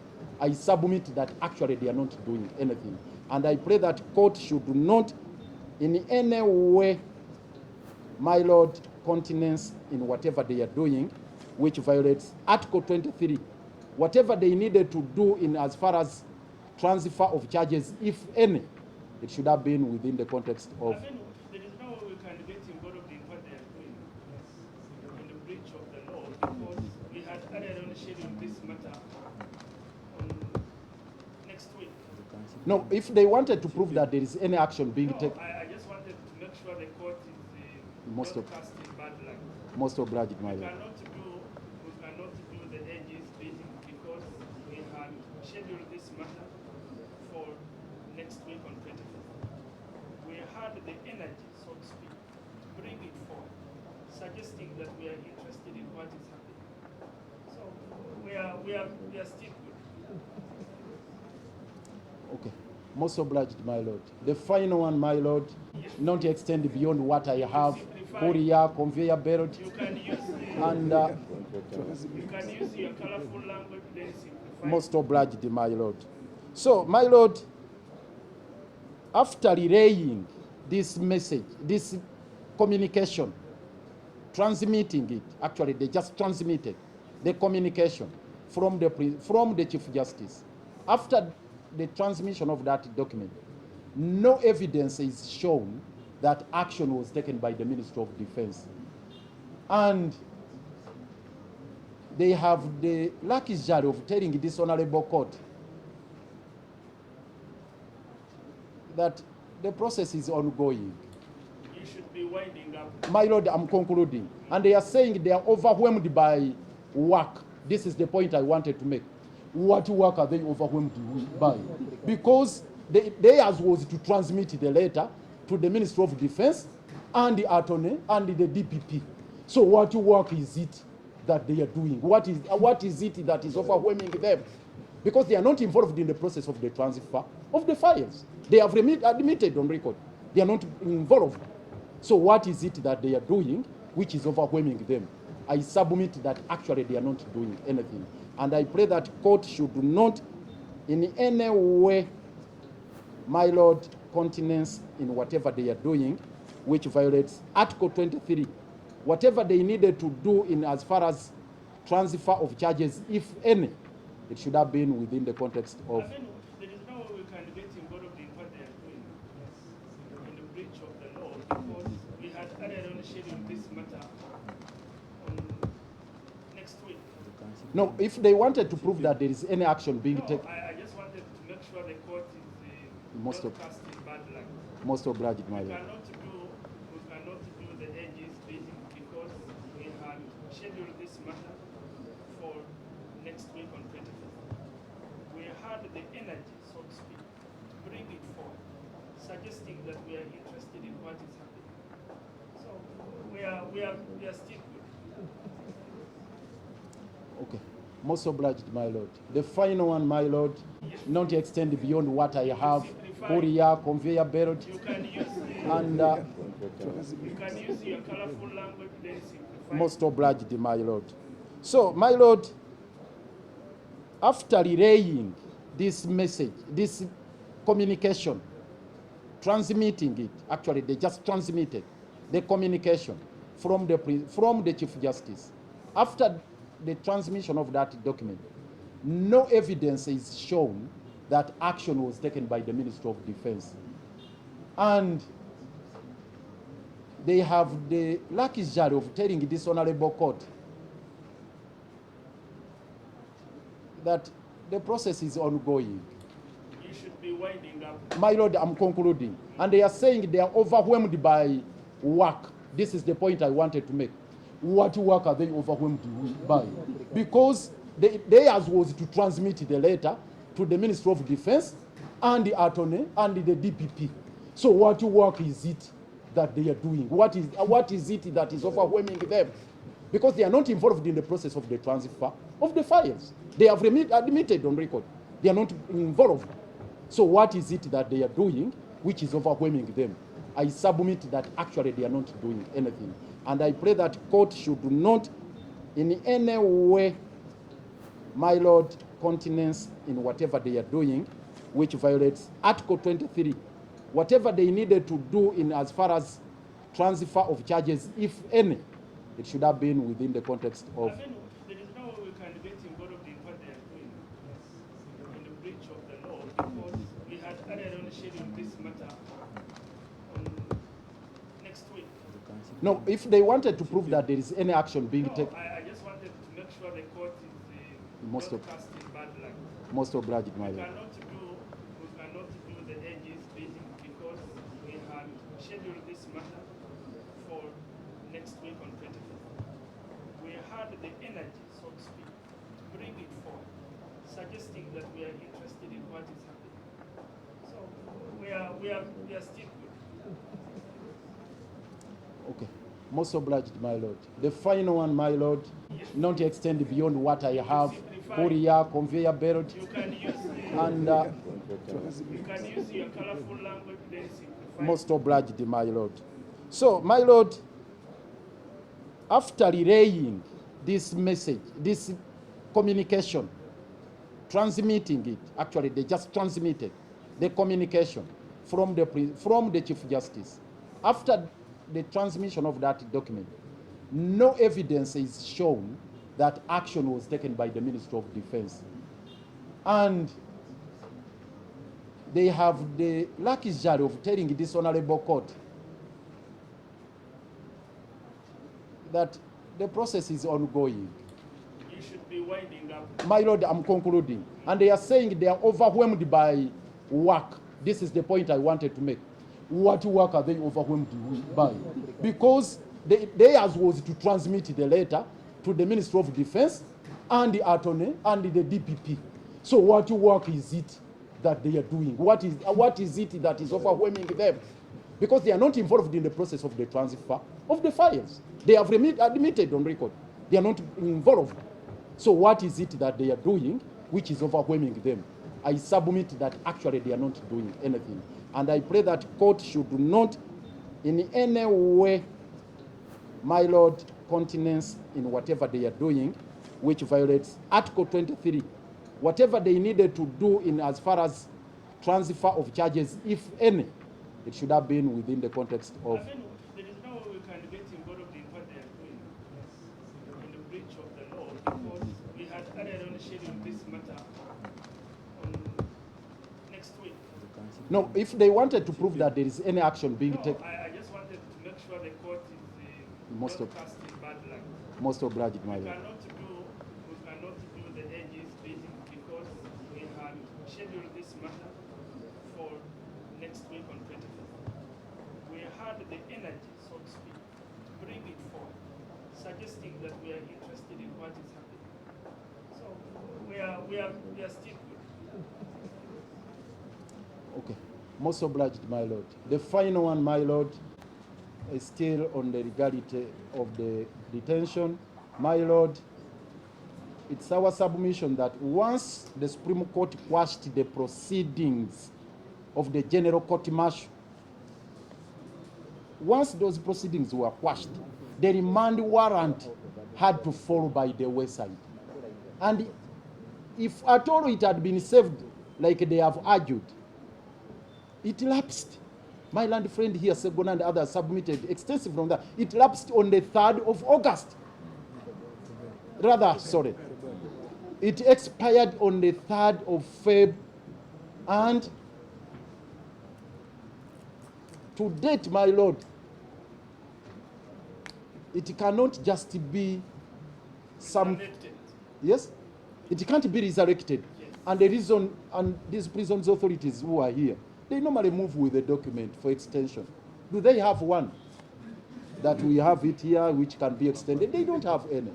And this honorable court, my lord, cannot give them any remand warrant. I beg to submit. My lord, if I may be... Ordinarily, I came here to give the election commission. So I was cornered by the Lord Mayor, and I abandoned that approach. And for good reason. So let's keep it now short. My lord, I'll try to do it in maybe 10 at the max. 10 is too much. At the max, I will try to do 5 it. minutes. And my lord, there are again just 2 points. The first one I would like to just draw the court's attention to is about the burden of proof. And specifically, there are 2 sections, 103 and 106 of the Evidence Act, that are important for the court to consider. The first one, 103, says that the burden of proof as to any particular fact lies on the person who wishes the court to believe in its existence, unless it is provided by any law that the proof of that fact shall lie on any particular person. So in law, sometimes burdens are placed on particular people, but that's a general principle. 106 is more specific. In civil proceedings, when any fact is especially within the knowledge of any person, the burden of proving that fact is upon that person. And that person, in this case, my lord, is the respondent or the respondents. The particular fact is the lawfulness of curtailing the liberty of these applicants. The respondents have pointed to the 3 ingredients. They say 2 are satisfied: the arrest of the applicant, the detention of the applicant. The third that we are addressing is the lawfulness. And so the evidence of the lawfulness is critical. And there is no evidence of that lawfulness. What we have been treated to in this affidavit is a reference to a process that was stopped at the stroke of a pen. That process ended. It stopped. It cannot be resurrected. That file cannot be restarted. It is non-existent. But that is the file that is being referred to as the basis upon which these 2 applicants are on remand. The second thing that the state has said is that we read the judgment, we are complying. And they have attached some documentation to suggest there is a process that is being undertaken. My lord, for my part, I will be grateful that indeed they are saying something is being done. The question is whether that thing which is being done means that the detention is lawful. Okay, let's stop. No, it isn't. Let's stop here for a while, and yes, I can take you on that. Yes. Supposing Mr. Karemera came there and said we have done nothing. Yes.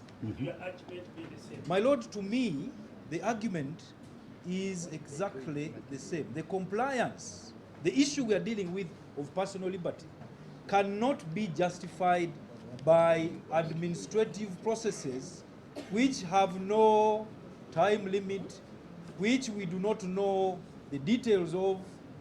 They can do those things while these people are enjoying their liberty, because they can't demonstrate that they are being lawfully held. So if it takes a month or 6 or 2 or whatever it takes, we are grateful that they are saying something is being done. It's good, but it doesn't answer the question of whether this custody is lawful. Now, my learned friend suggested that the applicants are in lawful custody.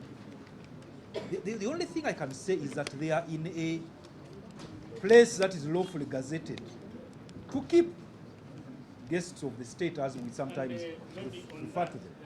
the latest example is cited, I think, must be an English case. Yes. Which she highlighted, look at it. Yes. And see the point and encounter it. Because the court seems to say, even when there are some problems, yes, you cannot succeed easily under habeas corpus. That's what she was. And my lord, I differ. Yes. Now I want you to differ. First of all, the facts that we're dealing with, I think, are different from the basis upon which this decision was made. Under our law, what the respondent, and there are two of them here. The first one is the Attorney General, who may not have, direct engagement, but represents government. The second one has actual knowledge, because they are keeping these individuals. That is the Commissioner General. The Commissioner General. Commissioner General has said nothing in response to this application. And I'm not talking about the person of the Commissioner General, but prisons has said absolutely But at least they nothing. brought the people there. So he has not done nothing. No, they have said nothing about the lawfulness of the detention. And my lord, it's important that we focus on the lawfulness, because the lawfulness, in my opinion, comes out of three things, which they could have demonstrated if indeed they existed, but they can't demonstrate because those things don't exist. Is there a charge sheet anywhere which says they've been charged, they've been remanded? No, there isn't.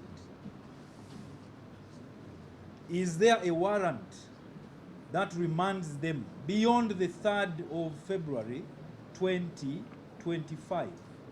No, there isn't. And that's why it hasn't been brought here.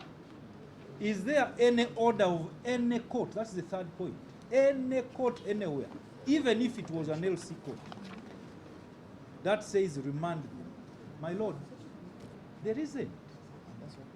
So when we go back to the burden of proof, that fact, that is especially within the knowledge of the respondents, the reason why these people are in custody has not been brought before you. You have been treated to the argument that we are doing the best we can. The best they can be done when these applicants are enjoying their liberty. That is what the habeas corpus application is about. The moment they can't demonstrate this fact, especially within their knowledge, my lord, we pray that you be persuaded to find that the third point on which we agree with my learned friend as important has not been proven by the respondent. The affidavit is here, my lord, you will read it. There are averments with no attachments, saying something but nothing is demonstrated, saying something but nothing is demonstrated. This matter would have been very easily dealt with if there was a court order, a remand warrant, or a charge sheet. Simple as that. We wouldn't have said much. We would have just looked at it and said, oh my God, this is it? Okay, we understand. If it isn't there, my lord, I implore you, let the Constitution prevail. The Constitution must prevail over every circumstance, unless we have reached a point where we are saying it has no meaning. No, but the Supreme Court actually made it prevail. So, And I'm asking, my lord, respectfully, I'm asking respectfully that this court, yes, addressing it directly to this court. The fact that The we Supreme are Court, here suggests that this court respects the Constitution. my lord, I agree that we do respect it. I am asking humbly, respectfully, that the Article 23 be allowed to prevail. Personal liberty is something which I think cannot be compared with anything else.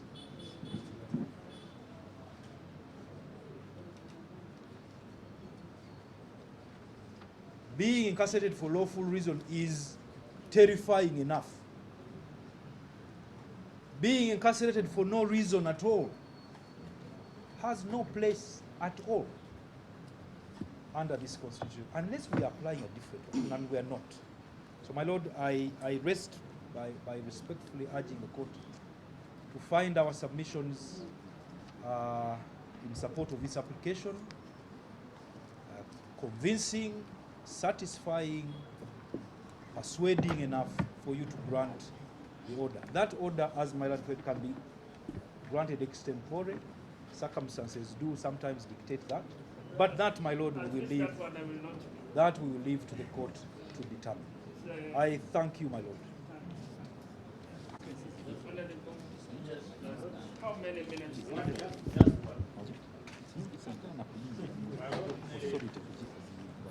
Senior state attorney, apologetically, whose name I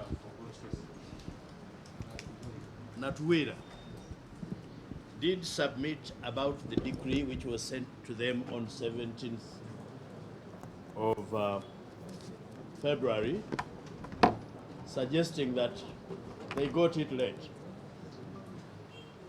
That one is very surprising because the applicants were not party to the Supreme Court decision. And we are not here to enforce the Supreme Court decision. We are here, my Lord, to enforce the Constitution, which guarantees liberty, whose restriction has not been justified. I think the only problem with the respondents is reading the Supreme Court decision in isolation of the Constitution, but also reading it mechanically.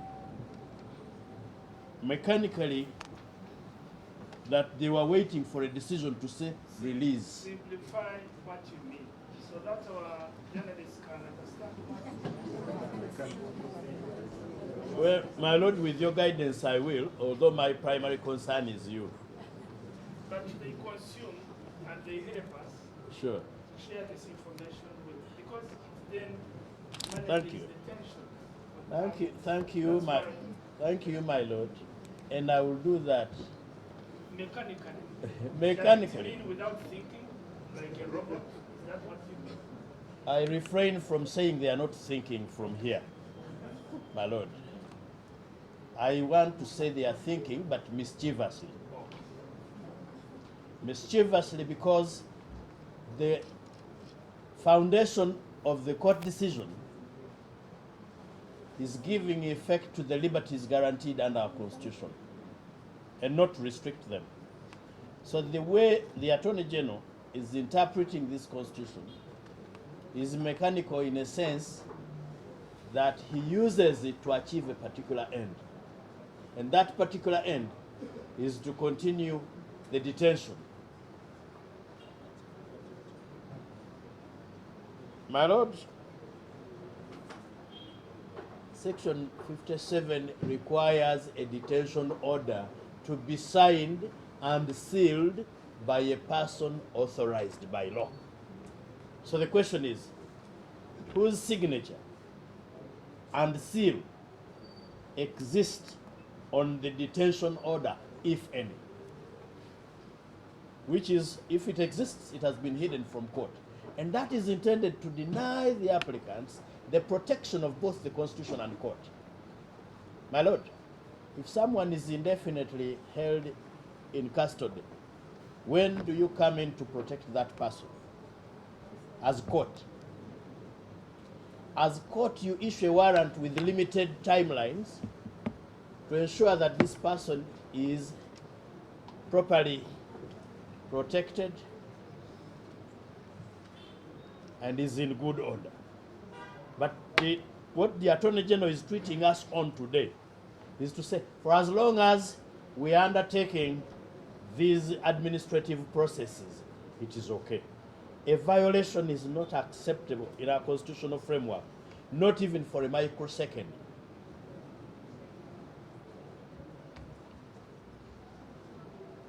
My Lord, by the way, we are not even bothered about how long it takes the DPP if she intervenes, or even the transfer process. We don't care.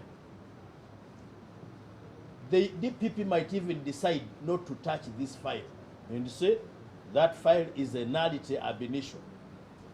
I will not touch it. In that case, do you keep the applicants in prison forever? My answer is that this sound and trusted court would not say yes. My Lord, the last one. Or two. My land friend, Miss Amusugut,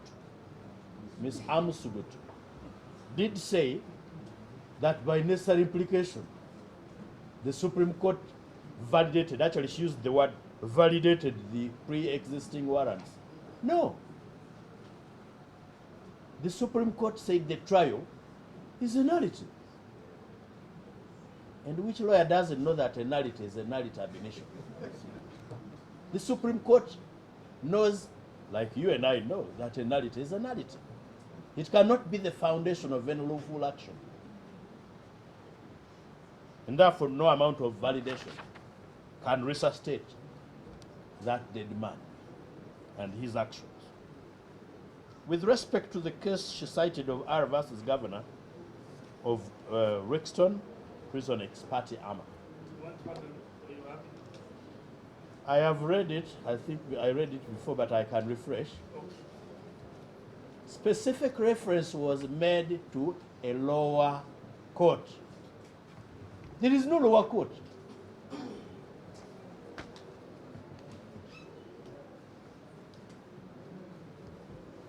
Because at the time it was done, it was valid. This case is distinguishable. It has never been valid.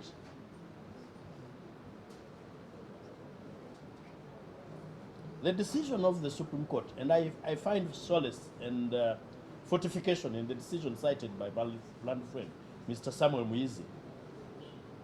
If it is a nullity, nothing can be founded on that action. But besides, even assuming that it was a valid warrant and it expired, under what case number, in which court are these people being held? There is none. The word is a remand order, and that is the cornerstone of legality. It does not exist, and it cannot exist because there is no case pending. You cannot issue an order, even you, your lordship, cannot issue an order and a non-existing criminal case. That you go and be detained for the next 1 hour? No. Finally, my lord, we must not leave this kind of liberty to the detainer. The Constitution did not intend and did not give it. And who is currently the detainer?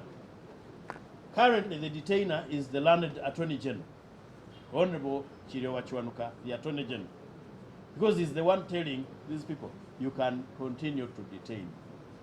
The detainer can only be court in a matter properly placed before court.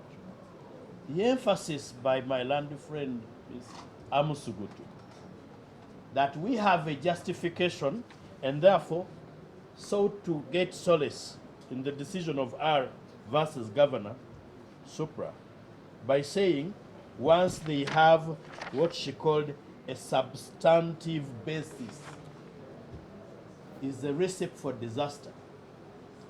That once the state thinks they have a substantive basis, they can detain you forever. My lord, even if the Attorney General said they are concluding this process today or even tomorrow, the detention remains illegal. It has been brought to your attention, my lord. No excuse of administrative processes can permit any further detention. I think they have even sought to intimidate you by saying the order you give might amount to contempt of court. No, if it is about intimidation, it Yes. from your camp. For Social media, my lord, they are even coming to my inbox, email address. Me, I said it. for the record, my lord, my camp is this court. My client is in prison. Unless you received that message from his wife or child. One message says my days are numbered. I may not see the light of tomorrow. But that I want to break that curse in Jesus' name. At least that you do not leave before you give us this good decision. But on my part, my lord, I can only say we have no camp. I represent none. I withdraw the comment. Most appreciated. That's it, I was. Most appreciated, my lord. I'm only saying, Counsel Amusugut said that if you give a decision as prayed, it will amount to contempt of the Supreme Court. The Supreme Court has never made a decision of continued detention. If anything, like you did guide earlier, the Supreme Court restated and protected the Constitution. And that one is your solemn duty, to protect the Constitution. We should come here equal before you and before the law. Here we are coming with a recalcitrant detainer saying, as long as I have no decision of the Supreme Court to say release, I will detain. That word is difficult to get. Can you split it down? I'm doing it deliberately so that if the tone is a bad one, then we abandon. Of course, I must apologize, my lord. With this age, by the time I went to school, we were learning difficult words in the ears of some other people. But I'm only saying, you have a non-compliant and delinquent detainer who does not want to listen to the law, the command of the law. That's why I'm saying that this is a person who is maybe outside the court we would call it. Okay, you can leave that. I use a smaller word. Yeah, no. What we are going to say outside court, let's say. Okay, in court, my lord, it is primitive arrogance for a detainer to say, I will not release until I have an order of court. Thank you, my lord. Yes, my lord.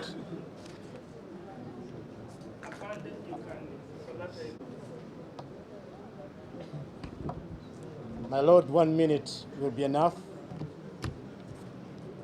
But I'll start from where my colleague stopped. We've dwelt so much on the administrative issues of the delinquent detainer. And my submission is that nothing done or supposedly done by the Attorney General, not even the DPP, constitutes justification for the applicant's detention. But for brevity, in as far as the misconceived submission of the Attorney General that the order of transfer can validate an expired warrant, the case for brevity that we refer to, my lord, versus United Africa Company Limited. It's a New England Reports case, my lord, of 1961 in volume 3, which is very clear. If an act is void in law and nullity, it is not only bad, but incurably bad. There is no need for an order of the court to set it aside or even discuss it further. My lord, we shall supply this authority. Okay, let me take you on for a minute. If you don't need an order under this authority, yes, why are you here? For setting aside, my lord, as they were taking us off the road, my lord. I'm justifying that the Attorney General has in a way succeeded into taking us into their administrative issues and their interpretation or misinterpretation of the orders of that court. My lord, going back to my earlier submission, requested for 1 minute. 1 minute, my lord. My lord, if we are to go back to Article 43, my lord, there is no, we emphasize, there is no trial in which a detention can stand. A transfer is not a trial. My lord, even the trial anticipated, actually impending transfer, which may take even a year. There is no such transfer even. There is no trial, my lord. Even the anticipated trial, my lord, is misconceived under Article 123B. They cannot take over anything from the court martial, my lord, as submitted earlier. So a transfer order cannot, my lord, be a basis for detention. The Attorney General dwelt so much on our submissions that we are reading into the orders of the Supreme Court. My lord, they are the ones actually who are reading deeper and outside the orders of the Supreme Court, my lord, by saying that the order of transfer validated that warrant. The Attorney General is misconceived and misrepresenting or misguiding this honorable court, my lord. But my lord, even if there was a transfer as submitted by the Attorney General, my lord, that transfer would be a transfer of file, not body. We are talking about a detained body. A transfer of files cannot relate to continuing detention of a body, the body that was brought before you. And they have failed, my lord, to justify the continued detention. That is why we are feeling hurt that even our client was being taken from this court by the prisons any further, probably now back in Luzira. My lord. You don't have to be hurt as counsel. My lord, Okay. I take your guidance. I can guide you. We are told together. It's not. I'm obliged, my lord. I'm not. The clients, sorry, divorce yourself from the emotions of the my lord, when the law is being abused, but I'm obliged. I'm obliged, my lord. Well, I'll emphasize, my lord, and we shall rest our case. The transfer is not on body. If there's any transfer or at all, is on file, not body. We rest our case, my lord. Thank you very much. I think the Uganda Law Society is one of Mr. Ernest, because I better take advantage of your arguments and consolidate the application of Mr. Ernest. That's my view. My lord, our issue comes on the timing of the ruling. If we are to pile. No, because once I bring them together, they will come out. Because they look different, my lord. No. I think, my lord, with your permission, yes, whereas there could be some overlaps into the argument, mainly one overlap, that the General Court Martial was an illegal outfit. That is the only overlap. But because Counsel Aaron Kiza was convicted and the orders would apply differently, it has other limbs of the proceeding. But the whole thing is, if you are saying you were convicted by an existing court, when you will still say, but when is the court? You cancel that. I can see Mr. Wadvini. Yes. My lord, I appear in the case Mr. Wadvini application. Mr. Wadvini also told us the law. We can accord him the respect and he sits. Please do. I was dealing with the issue of consolidation. certain lawyer. He's not here, my lord. No, he's there. He's looking at me. Why is he hiding? The one who has been bothering us. So let him start with the bother. Mr. Wadvini can guide us later. But let's see. Because now Mr. Wadvini may intimidate me. No, my lord. For my student. So let's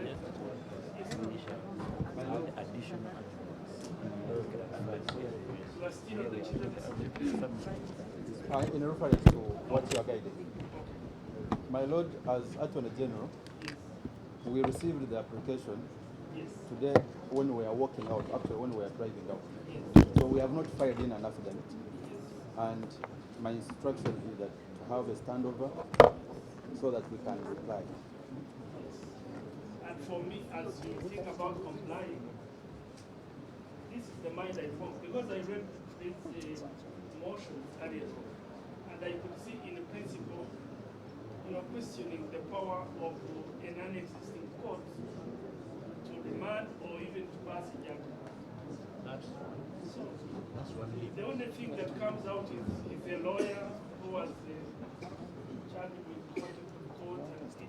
But the whole question is there a court order? No. My Lord, with your why permission, can't we then consult? with consultation with my colleagues, my Lord, there is a second limb which is equally important. The process. Yes. That even if you said it had the powers then, and how about the process? The impropriety. We have 3 times. Yes.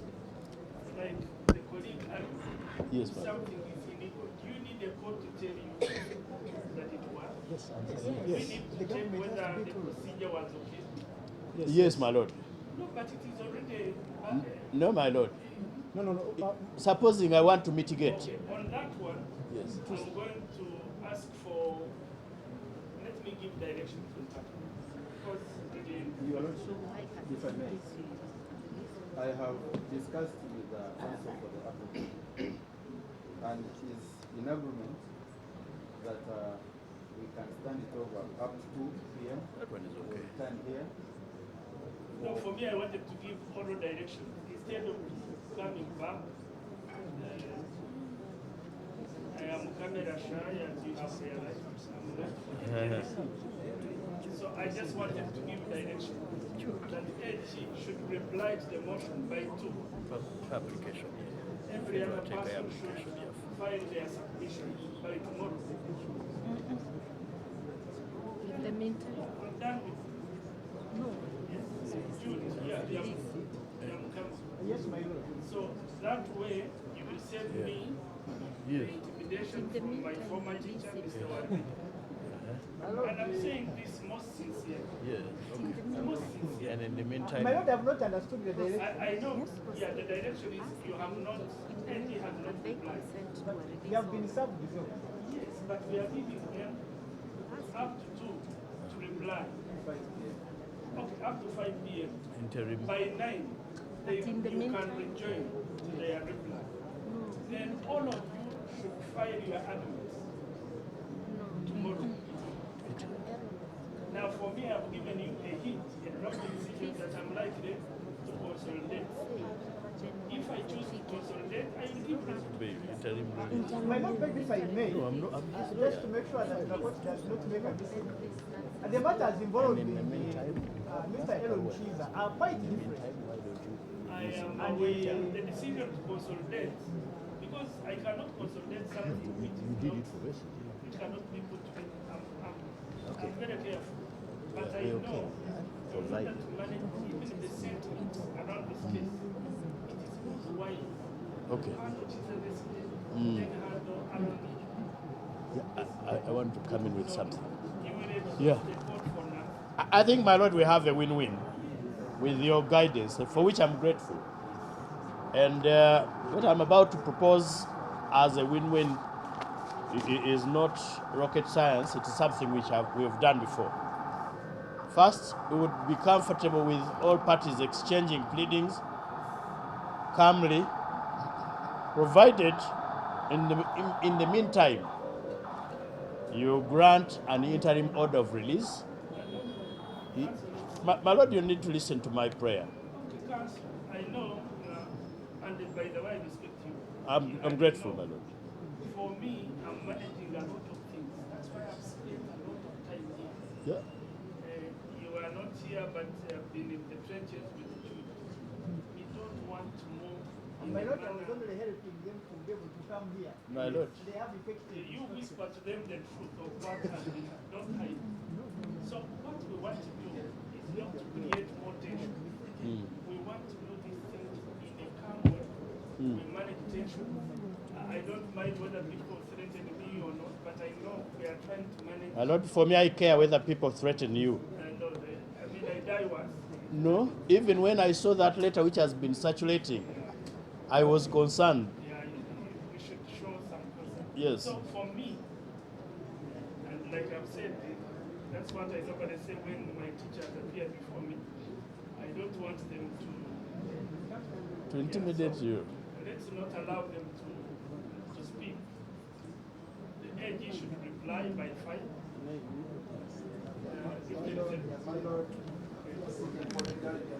Let me finish.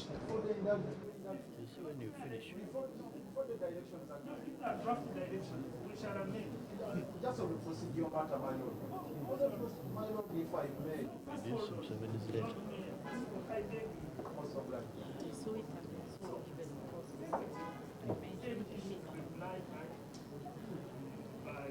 even Should feel for the judge. if you cannot take the hit, the AG is a civil servant like me. For us, My lord, it's a very huge office with many lawyers. They have enough. so by tomorrow 9, you can rejoin. Now, My lord, can I suggest that they file and serve us by close of business today? yes. Your lordship. If I may clarify, I've just been informed by Mr. my land colleague, that my friend and brother Ernest has 4 applications. We are going forward. And as of now, as far as I'm concerned, we have only received 1 application. And he has informed me that allegedly others are on the way. Coming.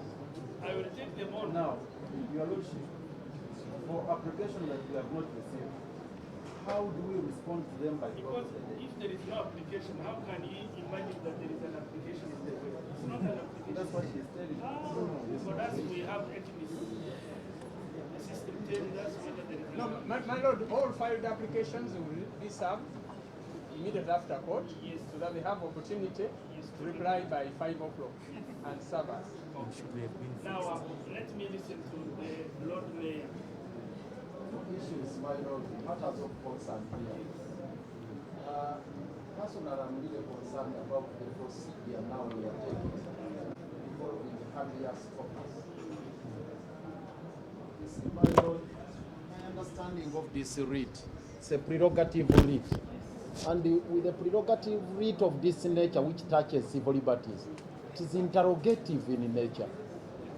And that's what I'm doing. Yeah, exactly. So if you need to probe into these matters, to summon the Attorney General, to summon the Commissioner, to come and show cause, they can't show cause by way of written submissions. I don't know, if you adopt written submissions, it will be prejudicial to the applicants in that at times, my lord, we go outside the pleadings when you are interrogating matters to do. That is the role of court, the Lord Mayor. If you argue outside the pleadings, I will ignore the arguments. No, my lord, it is allowed with issues to do with the because it's an interrogation, my lord. Arguments are not evidence. No, my lord, what I'm saying here, once court summons the authorities detaining the applicant, please bring the corpus, bring this person here.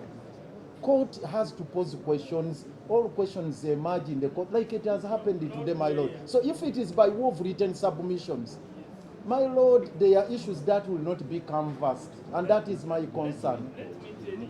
Yes. Ordinarily, I had wanted to give directions in 30 minutes and I walk away. But I detected I would be misunderstood. So I allowed you. So let's go back to what I have learned before. Number 1, all the pleadings should be served to the opposite counsel by close of business today. Replies should be in.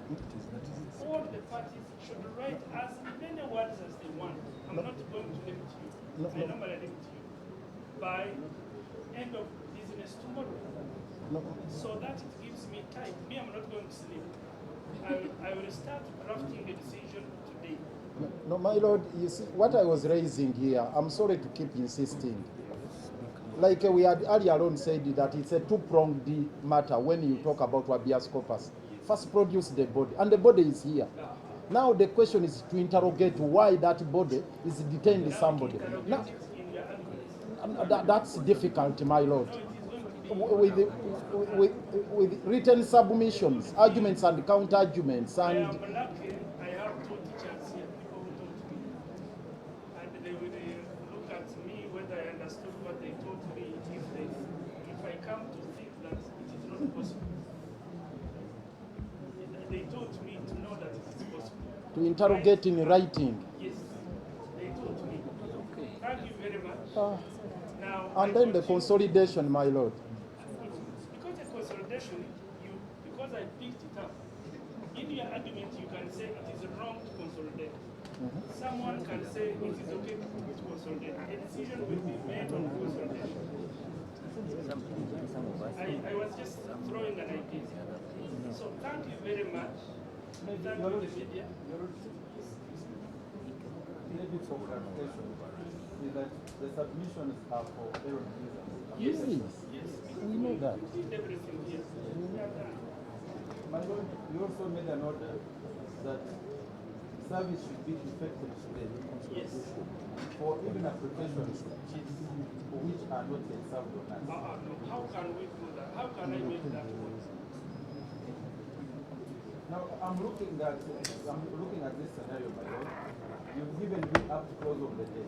For the motion you have. Now, if you don't have a motion, what shall you? My lord, just to clarify, as I indicated, the matters that were fixed. There are two applications, Elon Chiza versus Commissioner of Prisons and Attorney General. That's not which Mr. Peter is prosecuting. Then there is Uganda Law Society versus Attorney General. That's on which he's talking about, which was served with him.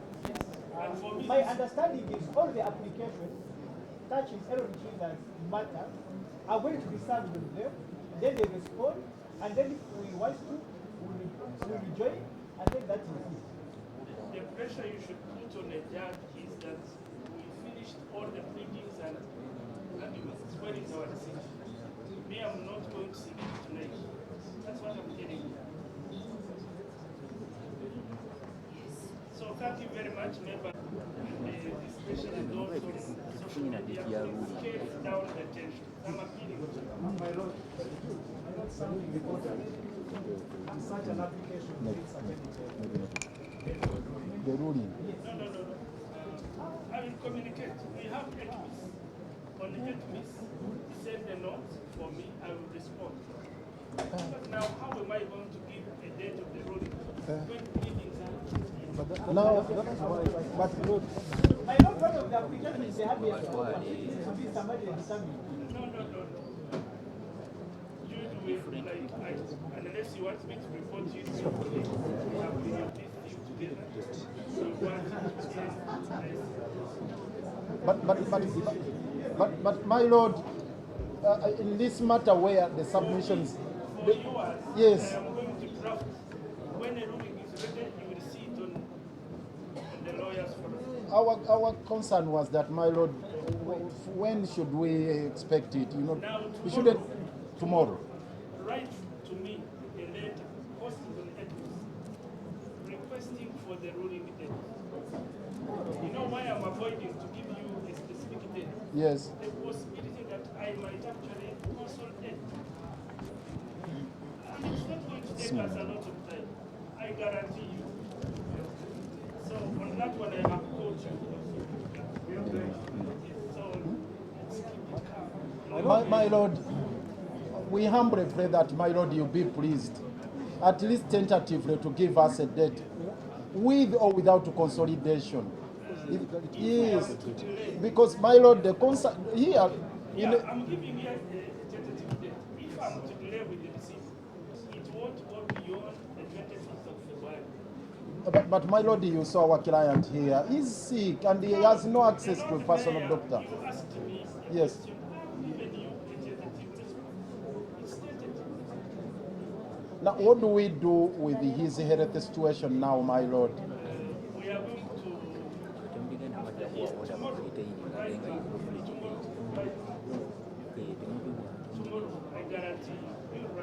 suppose if he could be transferred now to a health facility that can manage him properly. Yes. I've told you I've been in this matter with the Jews and someone from Uganda Law Society, elected. I think they have chosen not to disclose what we've been doing. They are hiding information. But if God continues to hide, we shall also disclose things. But it is all in good faith. It is all in good faith. So, 25th. thank you very much. 25th. So 25th.